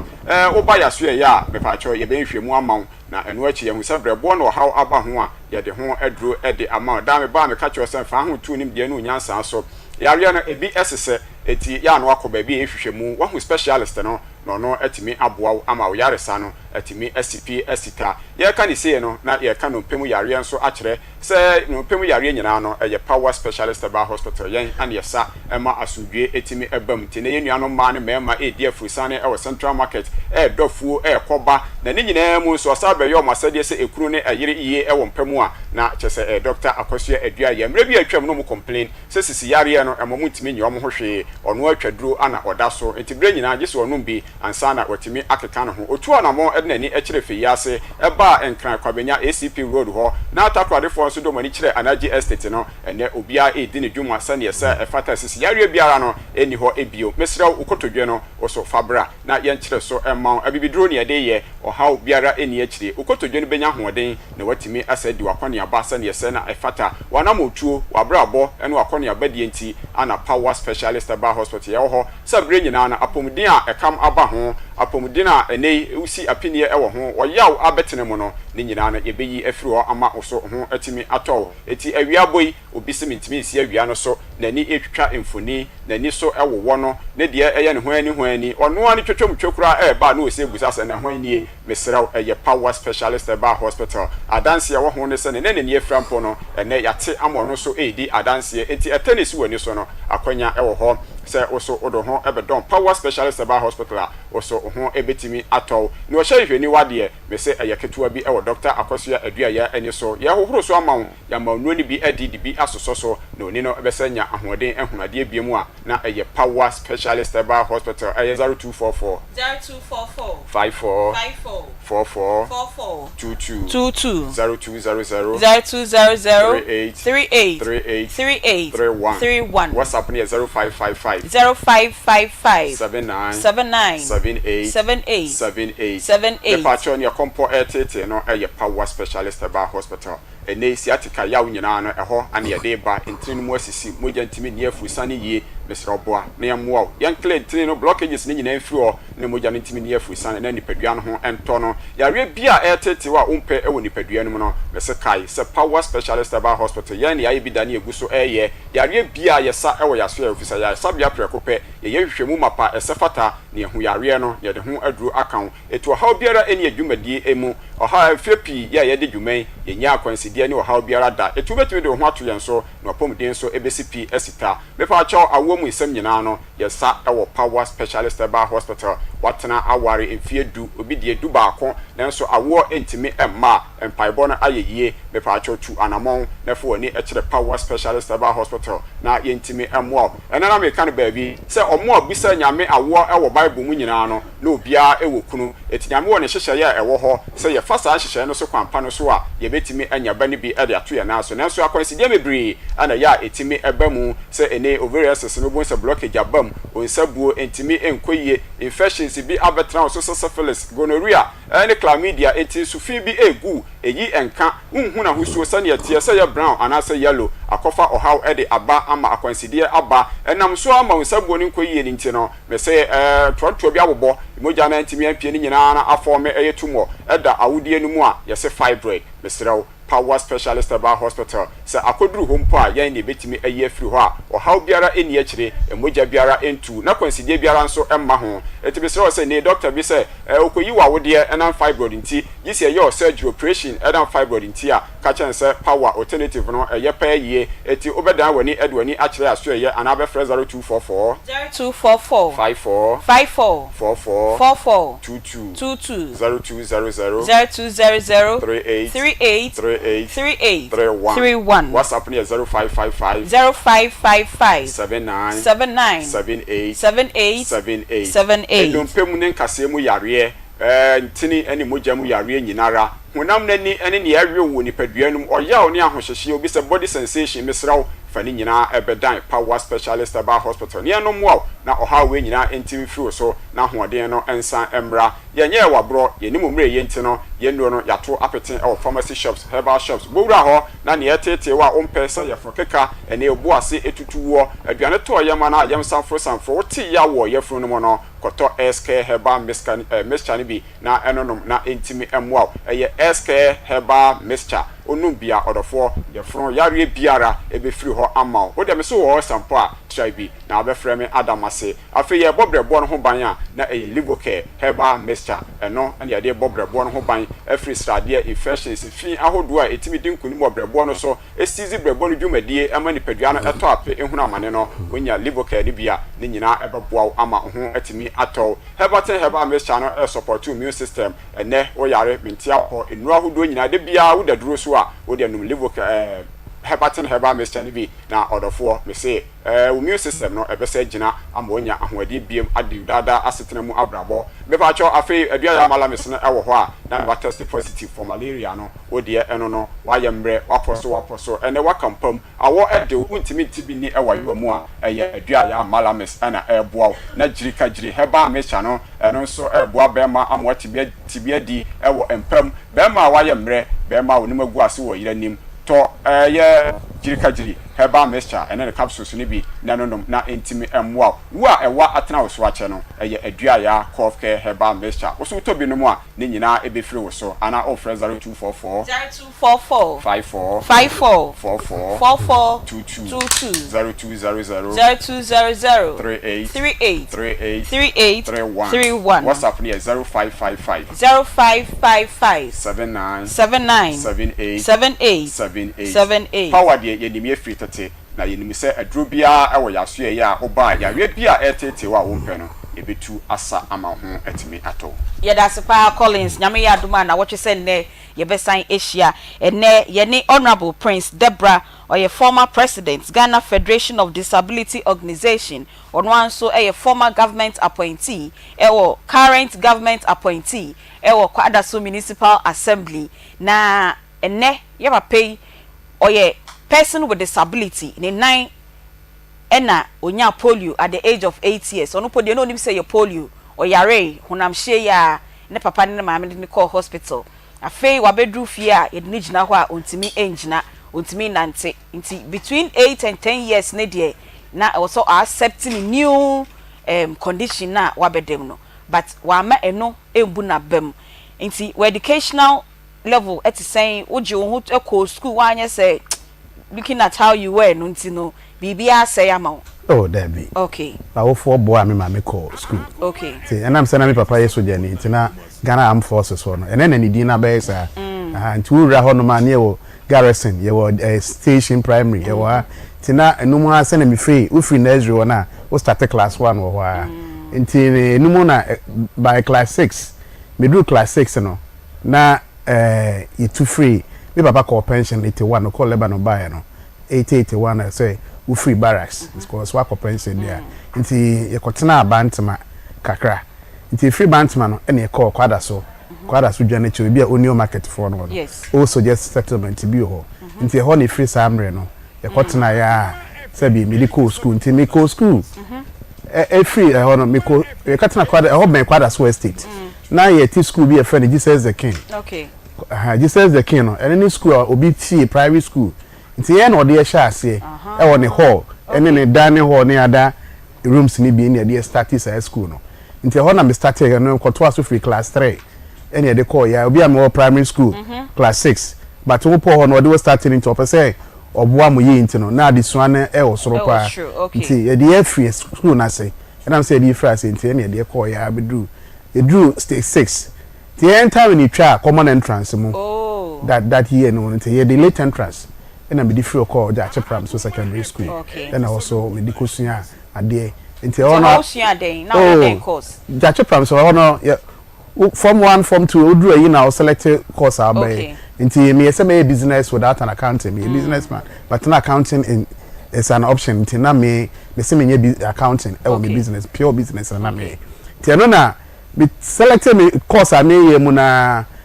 form 3 ye be ko form 4 course at na O level e form 5 enti ye be ko form 4 no third term ye be ko form 4 no na me papa na me so ye pensioner ni nti no edru baby na abusuan mu efiensem ya ka ya nti ye ma ne ko ye adwuma bi okonongo gold mines nti enum na afre na efiensem ya ache abusuan no nti ma me drop out of school form 4 me ko form 5 okay aha and me drop into hono man throw O level examination man throw bi enti that time so na me start school no na me wo fa bi ye frɛ no ya ba afi wa free mu okay ne ba ne kane ose Kwame footballer bi na okotoko okay bedman sa time no say wayo ose Kwame bedman sa samo kan kakra ntimi ne me wo fa ba no nti sa time na me go school na me start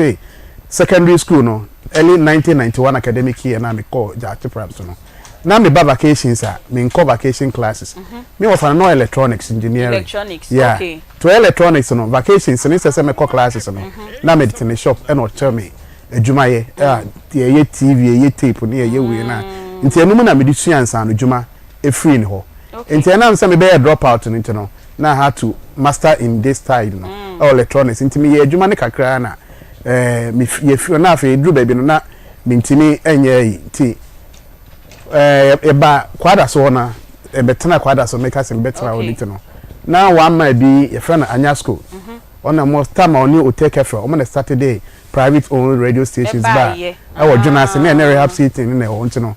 because madam for be a woman no na say or the makomasa papa no na masua adwuma de be radio ho adwuma na ye no be the say ya pa me sanu adwuma me electronics engineering nti ho no me about the transmitters jo check here your first radio transmitter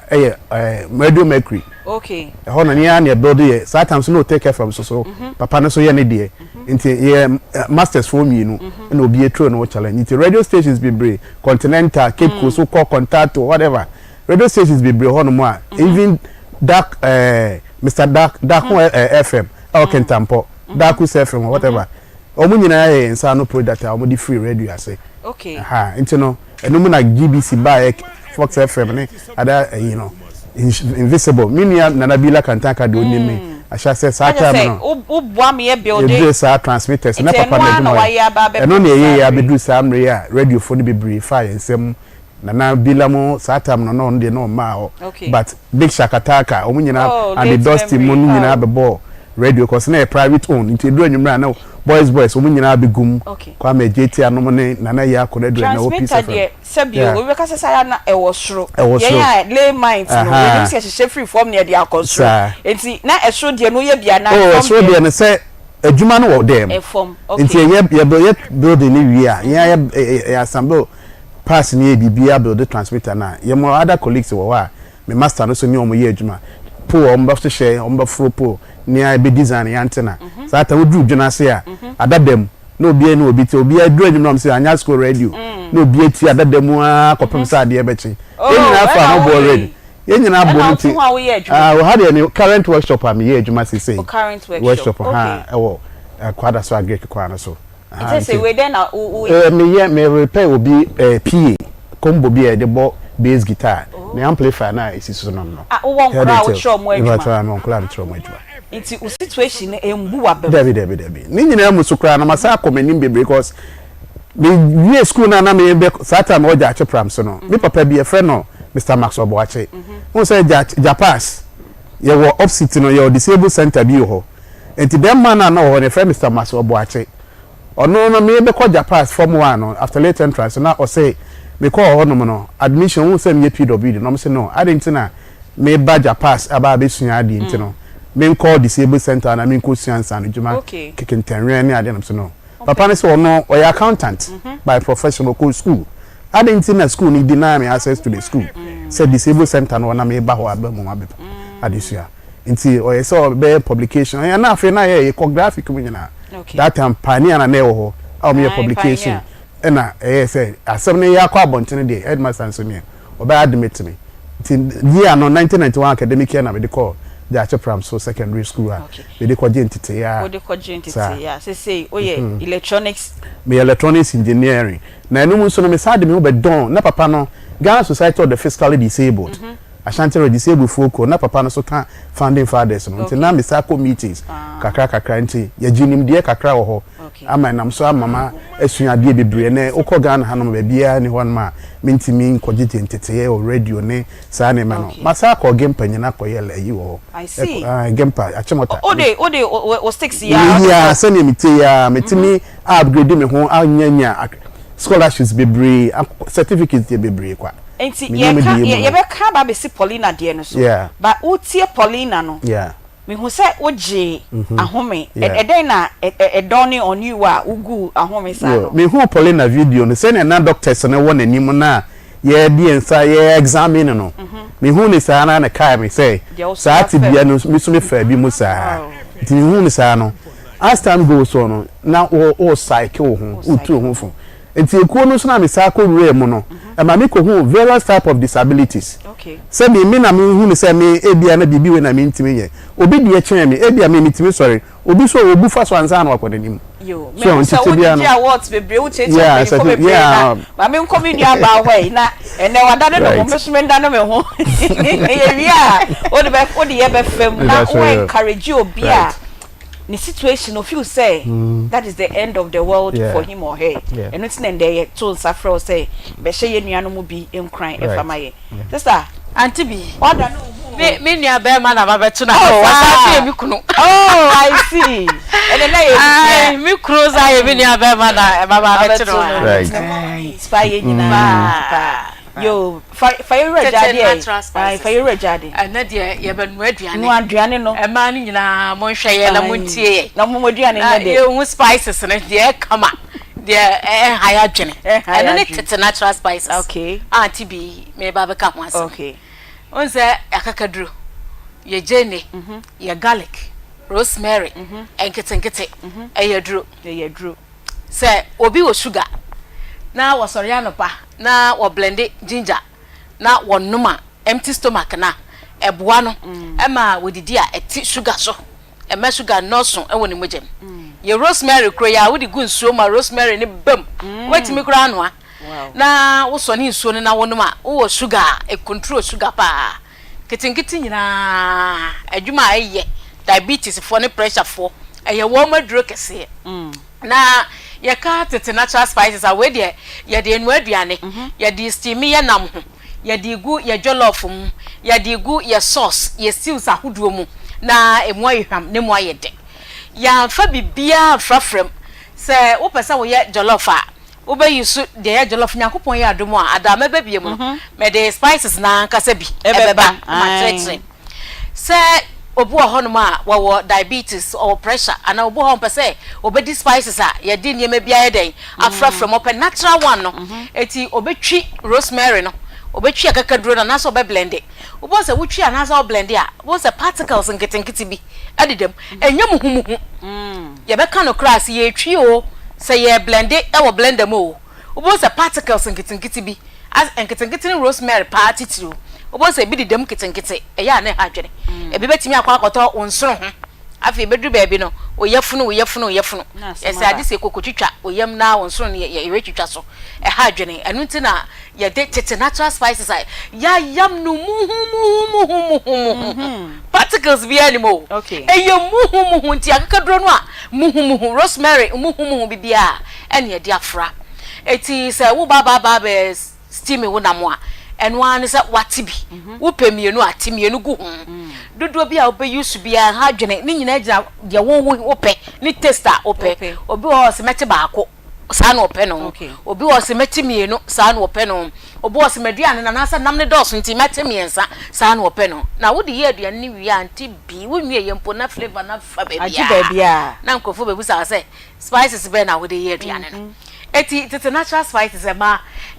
spices for fra natural we from ya dia ba market na udu dwoma the way a ma no esi huri so na me jira kejeti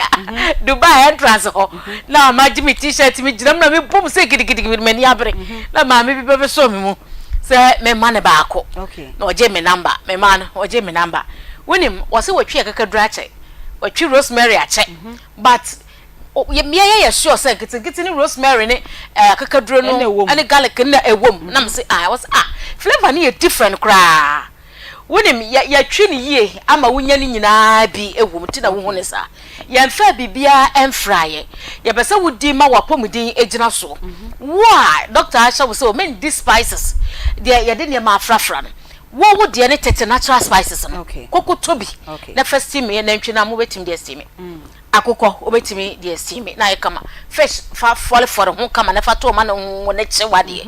wo ye wo stew a wo hwe bi ekom na enie ya wo de ye de stew ya wode ya de jollof de odi be steam na mo anso a wode be ye nkwan ye go bi ni nyina ne sa wo to a ma ye nhunu de wode kwa kwa se de be ya ho fa jollof de no nkwan okay oh jollof ye aduane bi a ni die na na ahomete ne no anso ahomete wo ba wo ba nua jollof e de pa na woni maduane bi anoa because jollof ne no ahomete o the least mistake I don't even know why jollof for the maduane bi anoa aduane ware ani Aunty Bea wari o wari kura jollof ne no ahomete wa hwe ye mu be hia makaka fam wa hwe ye so bi beto maako te se de emene ye no wa hwe kwa use spices bi a be mana ye fem obi dia na de na fem sa eti unya natural spices and natural spices onwu ani mu ase enne nkofo kwa yi a wa mo se aduane no spices wo mu dodo eti ye ni obi se medical ma no menu mase asichire pa na egumu yesra mo munyu so tete natural spices no na ma ya pomu de ntimi enyina so ye yare bebrebe eye niema bi a ye di a eya na ehadwene yesra mo ye de tete natural spices aba eti Aunty Bea pese e ma no enyina so mu twetwe ukodwomu a abu enemi bai mi pebi nanka me de aba me jabe de wo fie ba bia ye ko supply me ko obi aso onyine de ma me da kopel de me ko family de no ye senior falla by be ko supply obi ase debi debi ko fo busa debi me de ko am fa me bi eti me se wonte ye nka ya ba ye bedi bronya ye be chechenam ene nkokwa akwawe ye hwese ye be wie ye benya yade eti tete natural spices no e ma mu nyina ye de abram se wo pe bi atu a tina meti he so pe ba ko ato a wo de odu krom adwom a wo so pe tete natural spices ni bi ye be ya ma na mo pe bi atu akwakoton no mo fra wo 0245 58 0245 58 09 57 0245 58 09 57 ade obi wo so se adwuma ni krom ha yesra mo betu bi koton okay utu ne go pan so na de sensen wa me obakede ti Dubai ni mo hono ma mitimi de chechire me kon mitimi aka be 40 na me de abom na chechire me kon na be 10 so gugu ma ha na me ton eti bra ne be gibi na kokoton na so nya mfaso na wonso edidi tete natural spices ye boy mra ne se e natural sa natural sa ya frame ye kama fa no aduane o wade bi a wo do ho be for hu bi aya me gidi pa me spices so wo bo hu de hore de ya me adama me bro bi me fa cho mate me bro jollof de no me bro stew de no me bro me bro ni nyina me da se papa na me ama bedu ho adanse wa ha yo ene yenkonom 3p garlic mixture so we eno so natural garlic ena empanyufo aye edi egutu amu we omo so omo fa hwe em fry na wono mu a eboa ema wapomudin ekosro epa eboa ebustu immune system no o pressure na kosro bebra esiesie no edi maw ojo nso na obra kope 3p garlic mixture na enom ya natural garlic ya enom di egutu amu o pedodo etu a Mr. Frepiwak natural e was 0248928824 0248928824 ubenye bi ewo pharmacy chemical ena licensed herbal shops nyina 3p garlic mixture no ewo to a ebomu eho eye kokko ena garlic na eda ho no enso eye kokko yenko wie ewo agbozo herbal clinic eho nso ena wokọ a omodi infidie papa debe hwe oni padua mu na omama nro enye se odru hwa na omama nro da bi obehwe oni padua mu ehudie haw na wapɛ ho edro ede ama osa typhoid fever junso mu yaw sisi yaw ena bema uje sese ya na weje mu no okọ no ma obeboa okuma se o de chemso May 5 old insurance office wa ena obehu mo from wo 0553 417752 ena enkran so owo kwashiman oben ohene no ahemfie ho frɛ no ewo 0241750282 ene ye bon komo yeni ye papa Honorable Prince Deborah oye government appointee ewo Kwadaso Municipal Assembly onwanso eye former president Eddie Ghana Federation of Disability Organization ono na yeni ni edi nkomo na ni nyina efa yeba yenua ba na wotwemienu oni ebedi nkomo se wakwa adwuma na obedru fie ni nemu hyehye no ne maame obatan ya pensio di miemia ne akran na yama na fe die akran na wontimi enanti biomfiti August epipom sabre o mechine na senya papa e ka say ye de ne kwa akonfo so ne ade nyine ono de wakobi ye koma ne duro kra say ye fan entototo ne nan no mpunu sene na se ha say no onti sensation bia no nsuhye no kra hwie hihye no wante tinisire mu nyina asanya ayekro ntina sem no ayare ho papa na ode na sem betu ye nim no ene adwenkyere de ebi bai mofa ne nkwa ha mofa ne nsen ha ene esi ye de ye betu anamo wo hospital na sene maame nso betu honhom de na wotu honhom de no ene ye de na kɔ St John of God Hospital dua ya nkwanta na omuhwehwe ni MRI akonfa no chi ye na chese ade no ejina spine nti wo say on sign embra na doctor fo a omonim de e wo spine mu no enhwe na akra no ni gidie ni na chese na brabo no feel say that is the end for her na yenim so obi so etie ye ne a o sa condition na mu bi eni nti ne yato ye sa afre ye papa se ono mfa na brabo emeye enkranhye emfa ebi kra na de enkranhye disability but bibi e koso abrabo ma o feel say that is the end for you enu nti enenne honorable ewa ha oni yen ebo enkomo yi nti honorable yen so ayen enkomo no so wo enkrasen e na wo so wo che omo adwuma sese oh for now me won kola 5 yeah ena me che omo adwuma yeah okay ye be ko ebi so afa me san bebre so but sese ya de nti obi bisasa hefa na wo sese ya hefa na wo oh me ben kwada so na Tony gas filling station no Rolex what Rolex na obaje yinsia na me workshop wo kwan no e wo kwan no ho na me nsa no adwuma nti e den sa na obi de brewa o ka say side we dey in tactical case adwuma me specify wo ho pa ye asore dem mfidie no na studio equipment se ne yete ha mix section ne mic ayi combos any amplifiers no ho adwuma na me specify of course electronics ne so one specify o wa master obi bi ba kon wona ka se oyi bi dia emboa nti se na me ka se me ko ye transmitters ho adwuma na sister wo free akoi me say free me papa no ho eko take fm me ne ko ye adwuma kakra ansa na o free mo no ti ho na me sister se ko share ya se bi ho so no me say akonya me yere to free ho no so ho na me nya me yere wa ho ko mo na ne so ho ko mo na de papa ho de pa I want to question you know sister Angelo ka say ni kunu pre ko pe because e fie ba ko mu ye nyira za nti e fie akoko na ache ne re ya semo oyenye you are try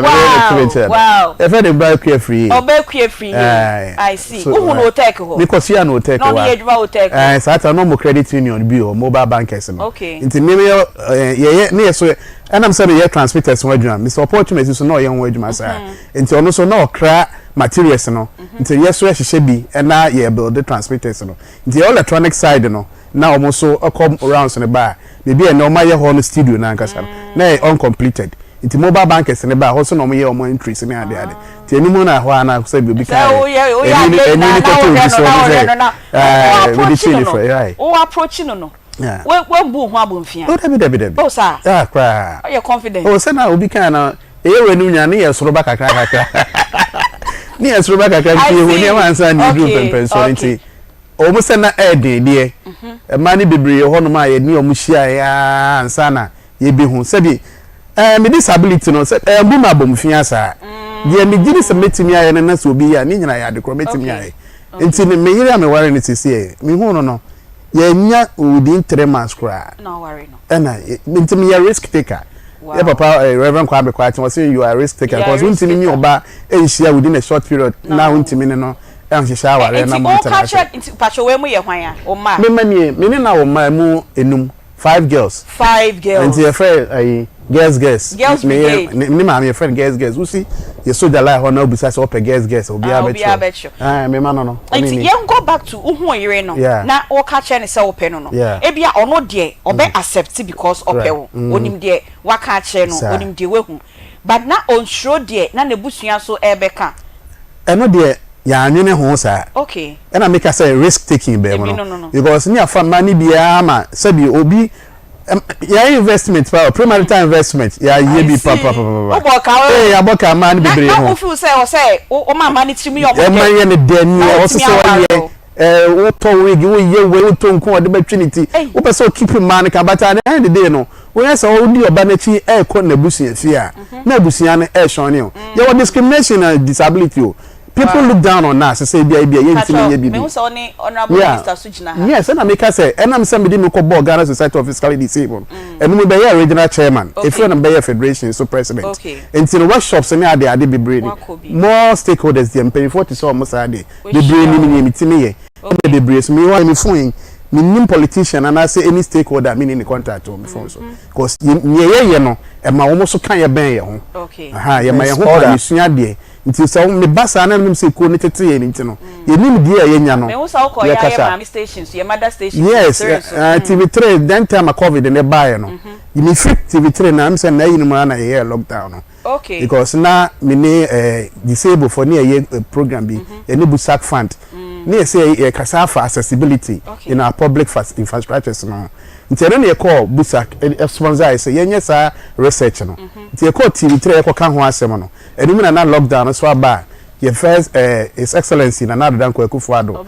man in the first fellow Ghanaians fellow Ghanaians so in the first one the second one no na me copy TV3 and na me train adwin si say yare we yabo man mu na na di kan abeka ho asem ba ko ye we nuanom bi so omonte asem ebe de na se na yare ni se ni sitie no ye nyina abetemi taking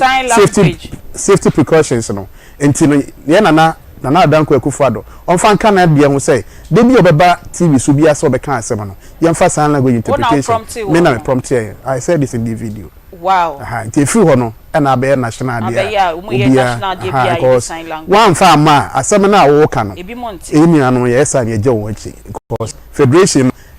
umbrella organization for all the fraternities no disability various being the blind the visually albinos person with albinism all the disability groups in is the under the umbrella into okasa say unya brother knowledge now to can ku bia aho asem na unya sa nimdie ni nyina into me woman platform na sana yeah man as the federation president no has come you be call Royal Hobu Patrick for ni agi last way na afede wa betun kofofo but has it come to a point young children young adults or may face disability aba pum ti say the enua Paulina dey e ba ye na omo say life that is the end for them on person mu di omo ho ewu you had to come in to encourage them yes bebre ho because any young girls no cry adults nyina because impofrim obi timi konya accident obi konya nkwanhia na ye de ne betu fie na ne yire on ne te credit me ka chance wa be bed ya ma no ontimi hwe no wo ja no ontimi hwe no ja no ho no okọ wo ja no okọ ti saafo no so wan hye omu nkwan obi ankodi ho komantre no amawa amemu a wo be ko no wo no madurawu me gidi say enne o life your motivation for a lot of people obi ankonkodi ne ho ewu Paulina esu no menim se wutie yen nti wutie papa obehye won kran e ma won su bio yenko Royal Hobu Patrick for ho ne eniom ndim komosema mienu miensa enum ye beba sese ya na ye bie ye phone lines no enyi we fidie ne mfi ha no ne ahwefu nyina said the ohema kano Royal Homeopathic Clinic within the Dr. Ibrahim Adam Isa mene kwankyerefo openi ameda Royal Homeopathic Clinic na Ghana haya ne yewo Accra Madina Ashalbutwi ana Kumasi nso yewo Etimatim Monique Junction sanso ena ba Techimai nene mantemu ayo Techimai Blue Cross Faith Baptist asorida no ho eho ena yewo na Royal Homeopathic Clinic ye ayarehwe bia yehwe enyarewa ahodo bebre yare a yentumi enhwe eye sebi obi a ne kasa mu abu na ye kan si ani yensete bones ena sebi se ye de enade ananse kan papa nipa yi yare kra free mu no eno nso yenye surgery anade dodo no afre na operation no yenye ewe ho na emom ye wo kwan foforo a ye fa so etumi ede esa nyarewa ewo Royal Homeopathic Clinic Accra de ye nyina ye nana ye papa ya de nyina Sheikh Usman Nuhu Shaributo National Chief Imam na okobo mpa ye bie hospital ano kama wona me papa Sheikh Abdul Wadudu Sisi Tijania President of Ghana sabre ye dwumadie sono nkokra na dwumadie ne se ye nim se nsu to efomodin ka ukwa yarehwe bia ba bia e beka se wura bia na eye sikasem ubewura ha ubeye lab wa eiska ubekwa akoye we eiska ubewie eiska de obeye bia akoye sika enti ama nipa ne bebre wo honom a oyare nanso sebe ya obekwa akoje na yare hwe no esan sika semunti na wakafie na fi akodan painkillers re ene ade eno ena me ne mpanimfo adi nkomo ayede ene emagu akwa mu se yenye promotion kakra na yemfa emwa obi bia obeba yahye enti sede yeye no enie yen de oba ye hospital ho a ubetua 50 Ghana cedis eno ne yede be ma card ne yama folder consultation a one doctor be kwa akobo mpu na matwetwe nkomo na free of charge yenye wo hwe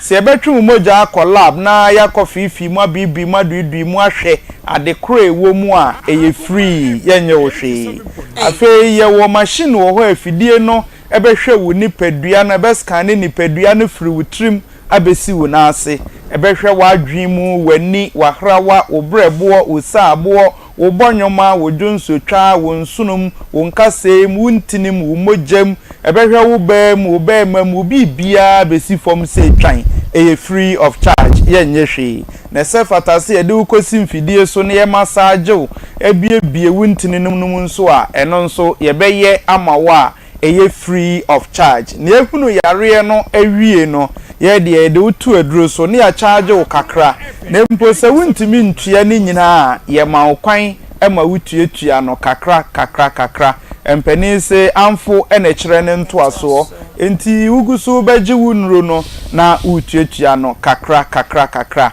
na sabre bia na ati obi kam ukosra obi opekwan yakọ ukura telephone number onyira kwan me se Accra ye wo Madina Ashalubotwe ye wo Lakeside Estate side hwa na ebom ode ofa Ashalubotwe ka wusi ubesi wo highway taxi rank o mo ya pata fefefe ena taxi fuo ni nyina wase ode ka kirom se oba Royal Homeopathic Clinic sanso ena uwo Kumase ne mantemu a yewo etimetim tafo pankro no etimetim na etimetim no yewo Monique Junction ofa etimetim ka na osi ubesi wo Monique Junction a oba besi wo manimu pe sanso ena tachima yewo Blue Cross Faith Baptist asorida no ho ha uduru tachima na pragia na obefo utasi na obefo ose onfa wonko Blue Cross Faith Baptist sansama kwa no so wa Faith Baptist asorida no ho alajimi tobi abrusan na jimi telephone number no eno eni ade a ehia for telephone number no ende ekurawa wonyira kwan kura bre bi abefra bia nso yebefa na ye no atwetwe nkomo titie na twiro ni ye fa to ba bi ye ne bia sabre ene ehia wa ebe kakra na ehia the telephone number no 0242 951 005 0242 951 005 0242 951 005 Vodafone line is 0204 496 212 Sano Bay ena ufra wonsa ebe kame ana ude uhwe me ewo Onua TV a uhwe TV nani a ewo ho kakraka obetumi abo na wafro bi bisa se na yare ebe ekra na mosa eye hospital yare bia yehwe se stroke ena ehawo adwodo wo fa ana kasa na ma wonkai bibia se de stroke na ye wo bia no wo de bra da ne da nyina me kasa stroke no ewo ye brain meti ho a me kasa entini bi ena wa adwin ni mu a ema me kasa me ne no eba se santi ni mu si wo ma adwin mu a me kasa emma entini bi wa adwin num na ema me kai se me waha mabaha atade se na hyeme we ye oba we ye bema metika me fie na me we matukwan sa entini ni musi a ubisa nipa na se he na we ana ne yire ne ba ne nua ne kunu obi oben no kra gina ne nkyenya nanim fry nanso onkai obia onkai bibia wodidi kra waseme nidiye stroke no ene de saade no eba entina eboa sabi bema ema wunya atenka bi se sabi wehu oba ho obema asori emuti a oba wo no ho gina wanim kra no a bibia nkasa nkyere adwene no enti unya atenka bia entina control wunifa ne musi a nifa bedwodwo de control benkum si a benkum ebedwodwo de control woni esi a woni emma bio sa ena stroke etie me practitioner na yare a mehuna me yoro atumi ho kese pa eye stroke semte ho ama no dendendin na nyame mfa sa ama me sori anopa se me bie ma no akasa me ba ana me yore na obi oba me ho na afi me kasa ema me pagya me nsa ema me pagya me nan a enye yi a na ese sabre no ahina boa ahia to papa nyankopon entwe sa yarewa no emfiri yeso na wona edikan aye wo mo nso nyame mo ayaresa na omo ba ye nkyɛn na mpo nsuo kra na yebesa ama wo mo a enye aduro mo nya ayaresa yeso nyankopon ne yaresafo na yen doctors die ehun sika ene yegidi nti brebia na ya na ye de empire edikan enye no nko sebi oye bema no waye mre ewo mpam oye oba waye mre ewo mpam bema awo ne ho aye den ama wo oye oba awo ho aye den ama wa sedi etie bia no odefo ani kire Royal Homeopathic Clinic ye behwew ama bibia akoso kama se eye diabetes ne hawo ekretu ye se ekro no entumi nwu a ode bra Royal Homeopathic Clinic ye behwe ama ekro no agu ama ho ato kama yare bia bia na ma ma yare so enkyere se mensa yare bia wo de beba bia ye behwe pa telephone number no sempo wo frame na wo yare no eye de mintumi nhwa meka kyere se ejei anene yare we de mintumi enhwe 0242 0242 951 005 0242 951 005 0242 951 005 Vodafone line is 0204 496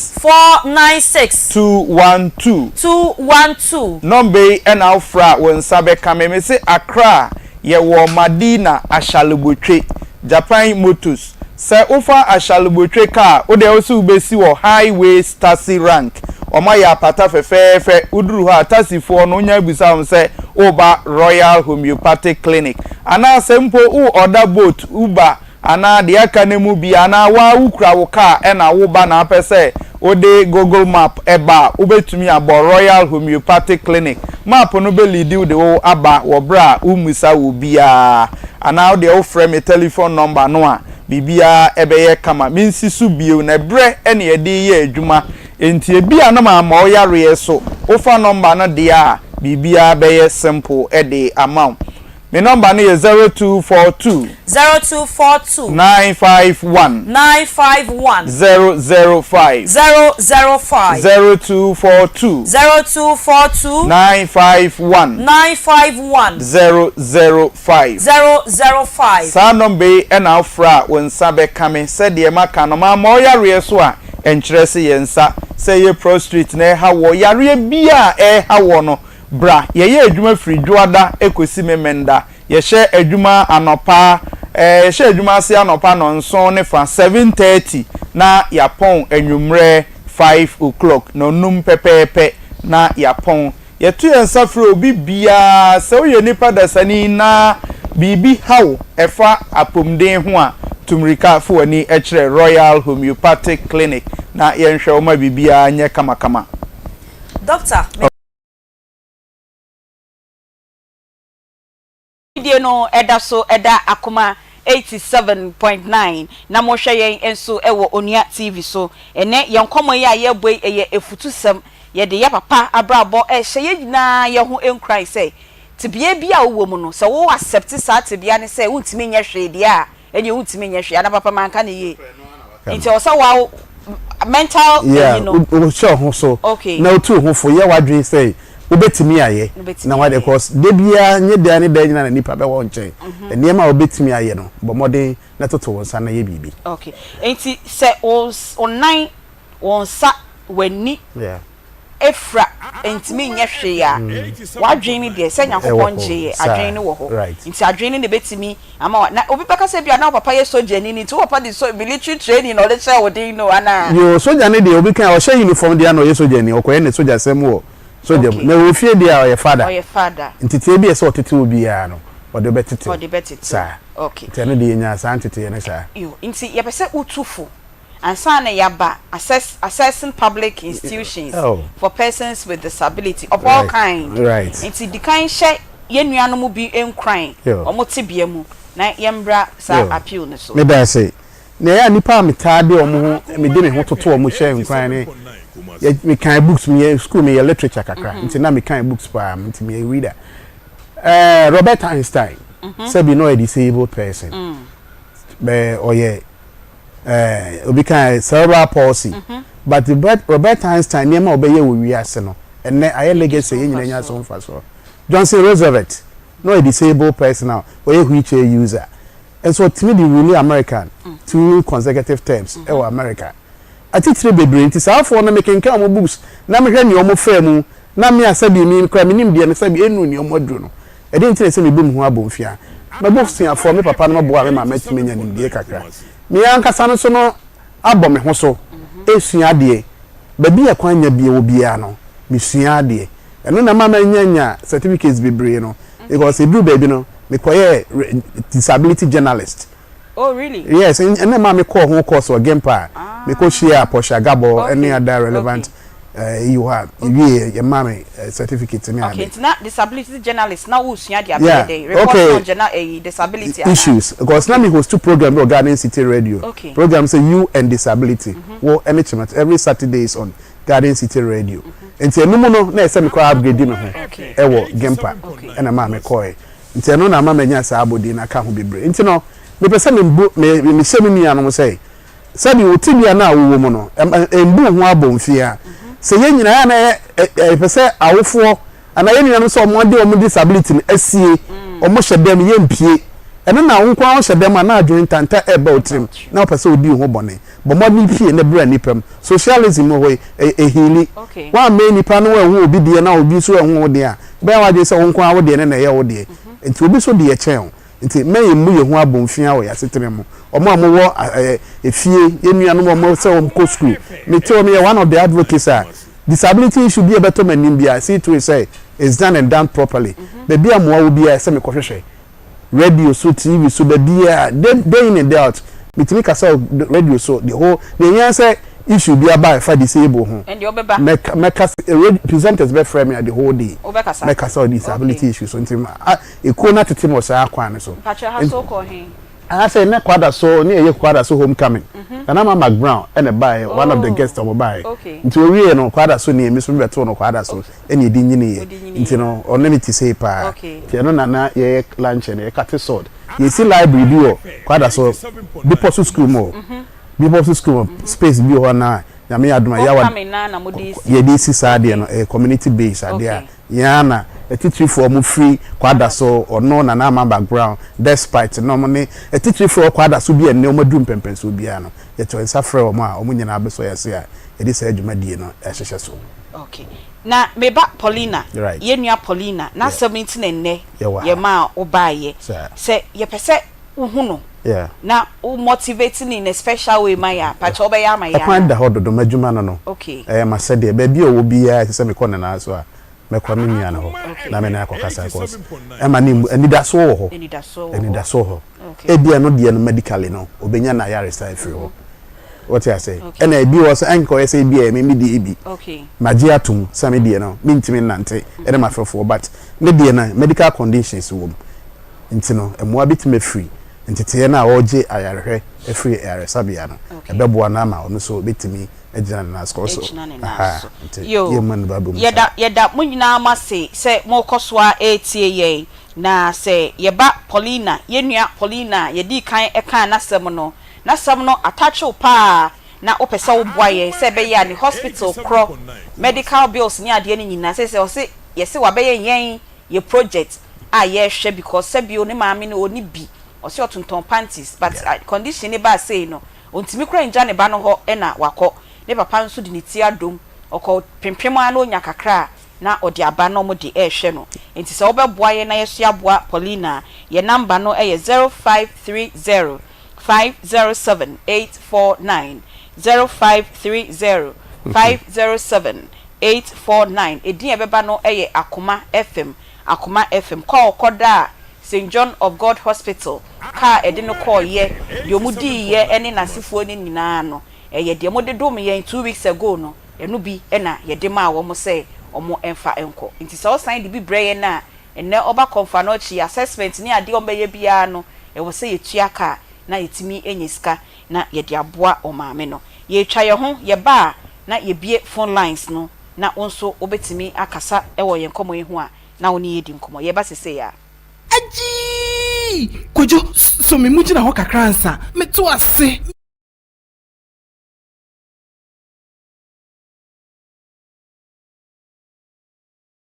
It's me call on not sure on na den tana mint na se na me dawo ti on the 23rd no my kocha MRI by MRI no yan kwaji footage no you know kwa na ye reports ni de command doctor ni Akoma FM 87.9 hinti then call mo ye no kwa mo sure so say suggestive features of transverse myelitis what ye nurse ana o level of education ye there because what me kan area terms know very well o level of education ye there trauma USHS anka wo pese okọ he anka me beto aso na due to financial constraints in tinka me to training college form se me ko ba na me penesi by e fie ni bi nintino na me work hard se me ko training college nti me to Louis form na nka me train se be frame Louis form no be frame time be ene die menim but na ka ye be na nka pese okọ o to ye for which year this year what to say bi mo di ababa na not last time I'm afraid be catch me say e bi mo let's say no pass well when you say 16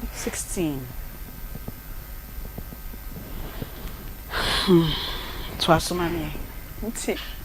within 2 months quite 3 months in a day me sick am bob on say me dey school nyina me used to just Akoma FM 87.9 improvement bia even say me pass one physics crime me bread urine ba say me pass one physics me never say me sa one na be show me never say me o pass physics oh kopem say ebeba emba ya me enje say be say me kofo ada na me nkwa me su yes I hu baby I didn't free ba doctors must transverse myelitis so mo cause my medicine e be mo ka obi e kan de ne de obi e kan de ni de abedamo Akoma FM so ma me nyame adom me ko adwuma ma point adwuma me bae me pacho yes o kasa ne me nko ana mete won kanti kasa kese na enhwe tro ha hwemi manim ana me ho ye ofe dodo ntintimi hwemi oso ho efe panti eyeball to eyeball na yendi nkomo wate okay on the 19th of August no ana me call adwuma mu Akoma FM 87.9 Kumasi me suma me nua be masa nko to adwuma adwane mam na mendinti me try sana on banti nya me sore call baby a omoto adwane na oyese omoti amanenti me san bra back ti me back and be radem ana me tina se odo jane ba me didi me sese me didi no ana me hu se me sisi mo sheme ti nya me ba na me ka che ne se ma me sisi mo sheme sa ti me the board sorry free for mo no na it was 0243 114497 0243 114497 and 03224 98035 Frey na ene yenkomo aye bono wonso wonsema opese okache ye nyina yentie bi na papa mamentie o assessing public facilities how difficult na wo especially say bi mu amunan eyemoya no yo me da se so obisa me say asemi and I say me can Ghana Federation of Disability Organizations no ye mra kuni Disability Act 715 no Ghana drafted in 2006 I am married from paying bebre including Speaker of Parliament e ka ho no drafted Disability Act 715 ye drafted we no Ghana man ho enfiedu under the UN Convention on the Rights of Persons with Disabilities no say ye ma ye ho enfiedu say ye de behwe and I'm say I draft mlan ye mfa hwe ne mfa CC ye infrastructure say public buildings bia no Ghana just enfiedu na free under the UN no as so the ye CC samre no a ye de ye CC no it looks as if say nipa ne bebre ebu ye ni egu so cause a convention Ghana de ne sakosha asebi Yatina draft act 715 10 years no atwamu almost 23 years or so as at now Disability Act no yem pass ya ye ho de bia da ne da nyina ese sakra ye bem fine because UN and sana UN so beje on hye na tum ne hu se aso ni panyina so no ese ne ma bibi wo ma ese modifications bem eno ya yes amendment na be do some pempen so a se bi na nke nim se aba we ba yi no anka yetimi ayema na ye finest one kra obetimi de nsa sha ase na ye nsakra ne bebre no ntina man se ye wo Attorney General Department a ese se Attorney General ehwem enwo se ne edi egu akwa mu nyina no atok ne kwa so pepepe ansa na ba parliament ama president mi sent it to it enti sa delay ansa na aba asabi ama aban ne so ekwa awie ti se yenim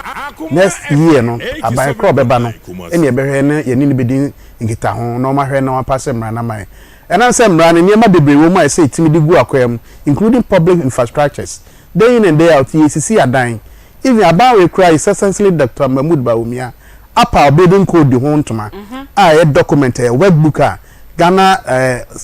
what do you call it architecture for no say omodi ye adwuma no mo say so obi ansa na obi be permit our assemblies na so obi ye bibi no public building bia o ko si public building anya wo private own and kra ne de ye public facility there so we say what me make a provision of accessibility I'm a person with disability be the visually impaired be the physically challenged whatever disability be say ade no city o but you be any egu so nti mrana nam say ensi achiba legislative instrument no so emeka ho any amendment bi aye wo muniti no ama mrana bebre ebu any egu so nti no ama de bia no ye advocate me one of the advocates am free boss ade ho you know enye ne ya tete yen am ye hu say ba bia obekwa obenya say sinto no say o mani panyina ye hu say even so obi si dan kra na utimi approach no na ka chen say dan no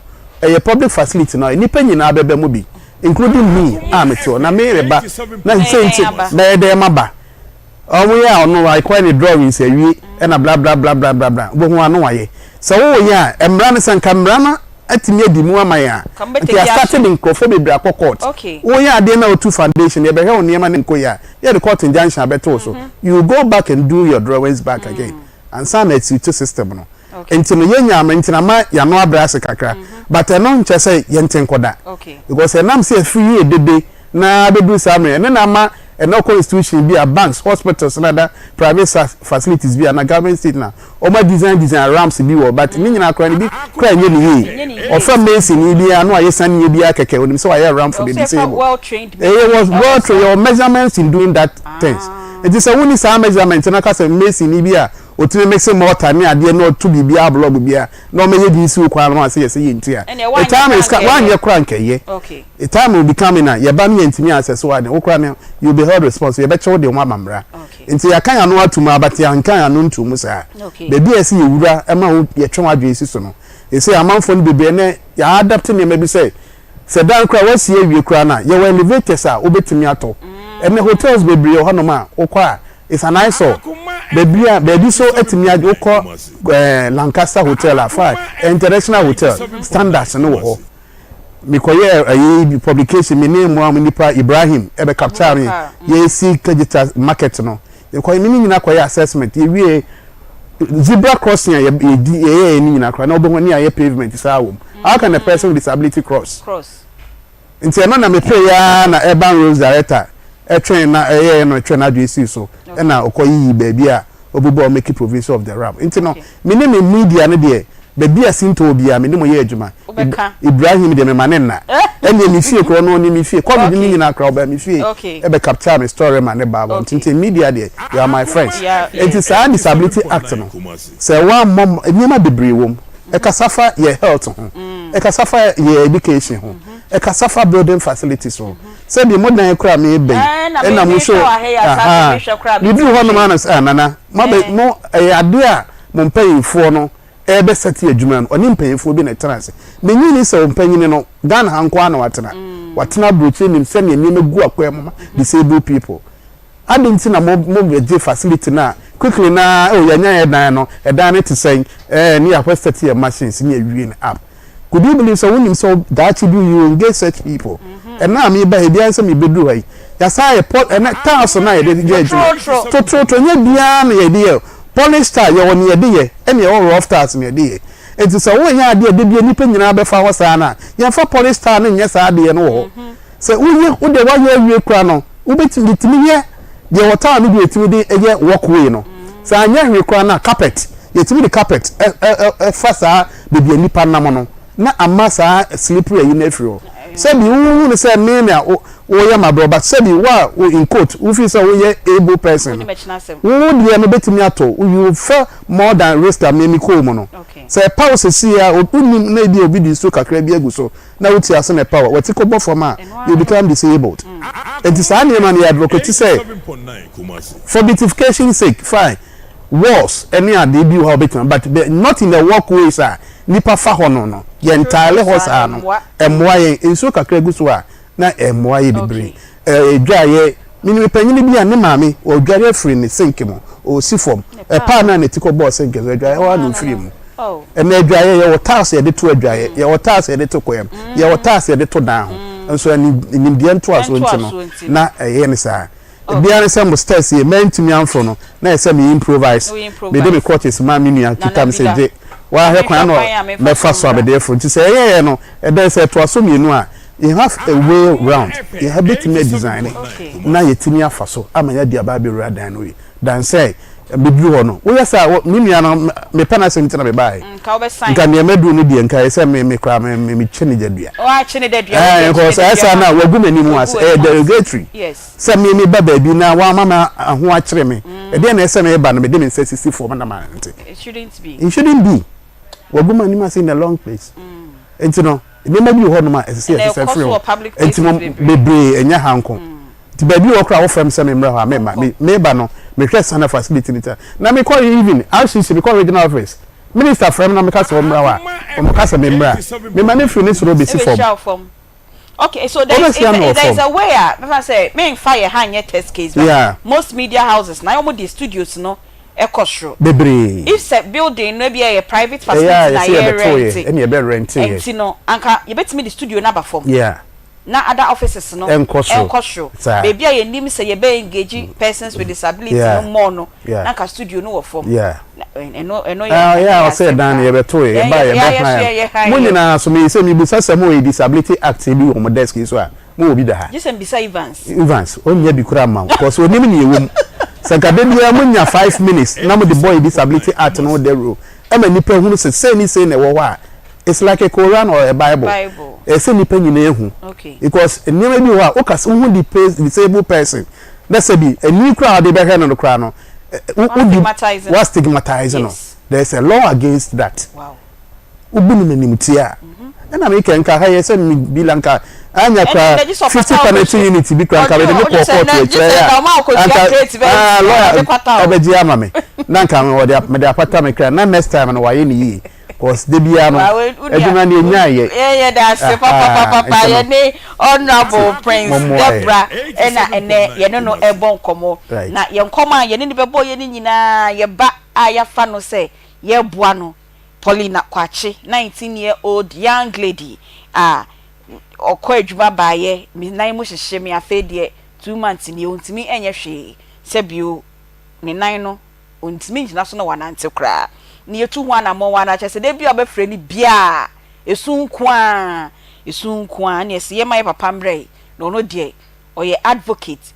for disability issues ono aso de na brabo eye nkranhye edima yenuanom a omo saati bia nimu ena yenu no ebo sa enkomwe na yesi ye phone lines no ye hwe time no ye betimi afa calls be miensa bia ubetimi afren amanya ne ntese nsuo no 20 niama keka abom baro de tro number no to try na etimi ba na wa friend 0243 114497 ena 03224 98035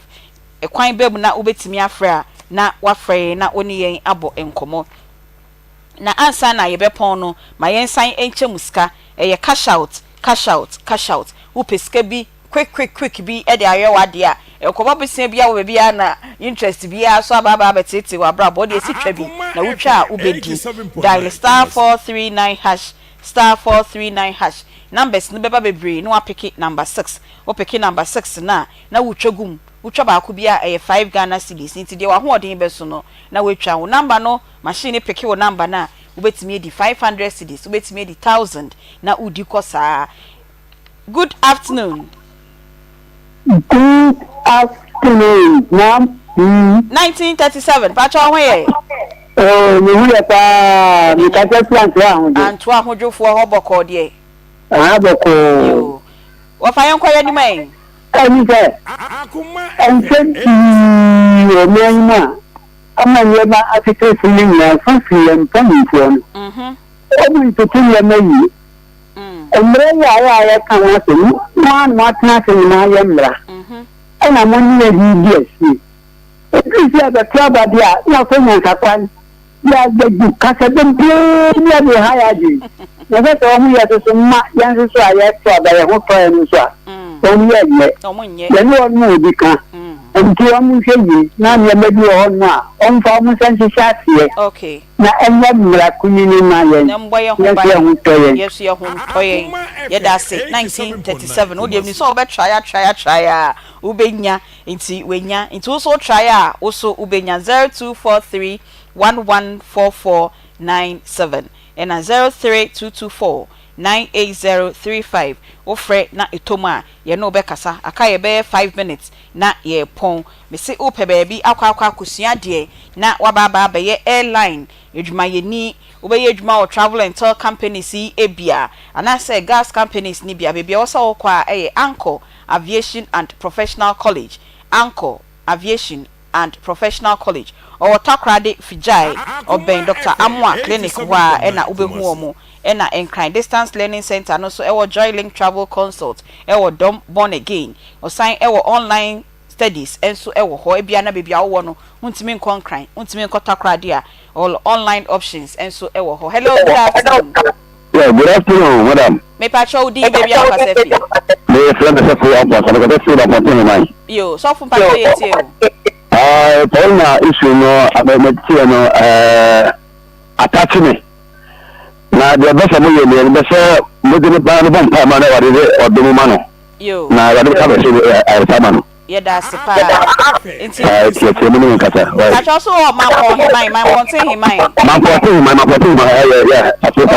off road Pacho ubeti na producer no akasa wa eche enti hold on why okay mati yo ye da se enti Anchor Aviation and Professional College eho na ubetimi akọ registration form no 300 Ghana cedis December 15th and a deadline freno was 0244886929 0244886929 and a 0200132746 Anchor Aviation and Professional College obebua ama wonso wenye adesua na wababa ba ye edwuma na wenye bi de ato ubotom ye koswa kan mo say obua yenua Paulina yeba Paulina ewo na yaresa ni hwemu a obetimi asendi esika kakra na odi ato ye momo number no so hospital kwa okonyina semre ya obesia behye MRI machine mu bio ni nyina eyeka ni maami ebi ni ho ni papa ebi ni ho gese yen ene mo boa yen na yesi etumi eboa ye bai 0530507849 0530507849 de mo de bebre ye bia ye besom na yaje na yenso yaboa no na etimi de etua ni hospital bills no edin ebeba no Akoma FM Akoma FM na yen sign kai mo say 19th December na 23rd December Akoma achede no ye de kɔ Kumasi Central Prisons na Menhia Prisons ho na ye kɔ akoye omo adoye ntu betimi aboa ye kwan bia so a akwanya no wo ho say ye nnuro nnuane drinks sanitary pad toilet roll semina de edi si niama ne de edi dware nyina no obre ye bia ye beje ye number kro ya no ani ye production line no as na ye mumu number o de to so ani aboaboa no ye de atoto niama no na ye de akoma ye nuanom a omo eneduafie no se bible ne kan ye o say meda efiase no wa ambehwe me na esuafo ni bisa Nyankopon se na Nyankopon da ben na akoda efiase a ya ambehwe se wa nya ama omo no wa nye ama me asafo Ewrade enti no ye number no 0530507849 ubetimi de bi atoso papa o final words na yemfa enne yenkomo ni nyina embra ewieye me final words be kwa ma yamanyofo ye nyina enim se abato eda yanim persons with disabilities they be na me pese ye be carry into the world the marginalized ya dia me nko amenti asemu no me mpenisa the marginalized no ni ebo efa ma aho efa nkola ho ye fa we ho but disability there Koshemusa BB of itself, disability issues, it doesn't go with the marginalized groups, and say a man, the vulnerable, and so on. Disability should be a disability. Now, you are minor, Adunaba, so say, disabled for a sonko or minum. You are quite twaba.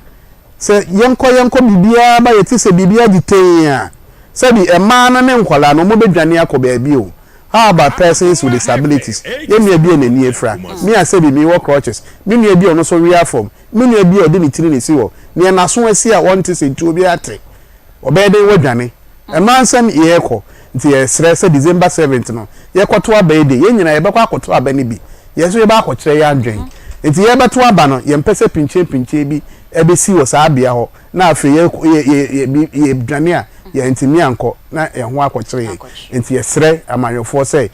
abato aye to no ye tu wie na ne wadi nkunim no omfa ne nkunim die ne wadi nkukuo so ombre no ho no ombo aba no da ache asem na ono so atimi aba enti no December 17 ne de abato no ye pese oman no mojo se ne be ya ye nuanom te se ye nua be ya no why obede na bibini a ono obetimi akọ ne maame e fa na sheche na odi na dwane ya na empenesa enti amanyofo ehunu se ye nyina ka oman no Ghana ede yesu nyina itimi enchine so ede ye ni baby akọ yo honorable Prince Deborah oye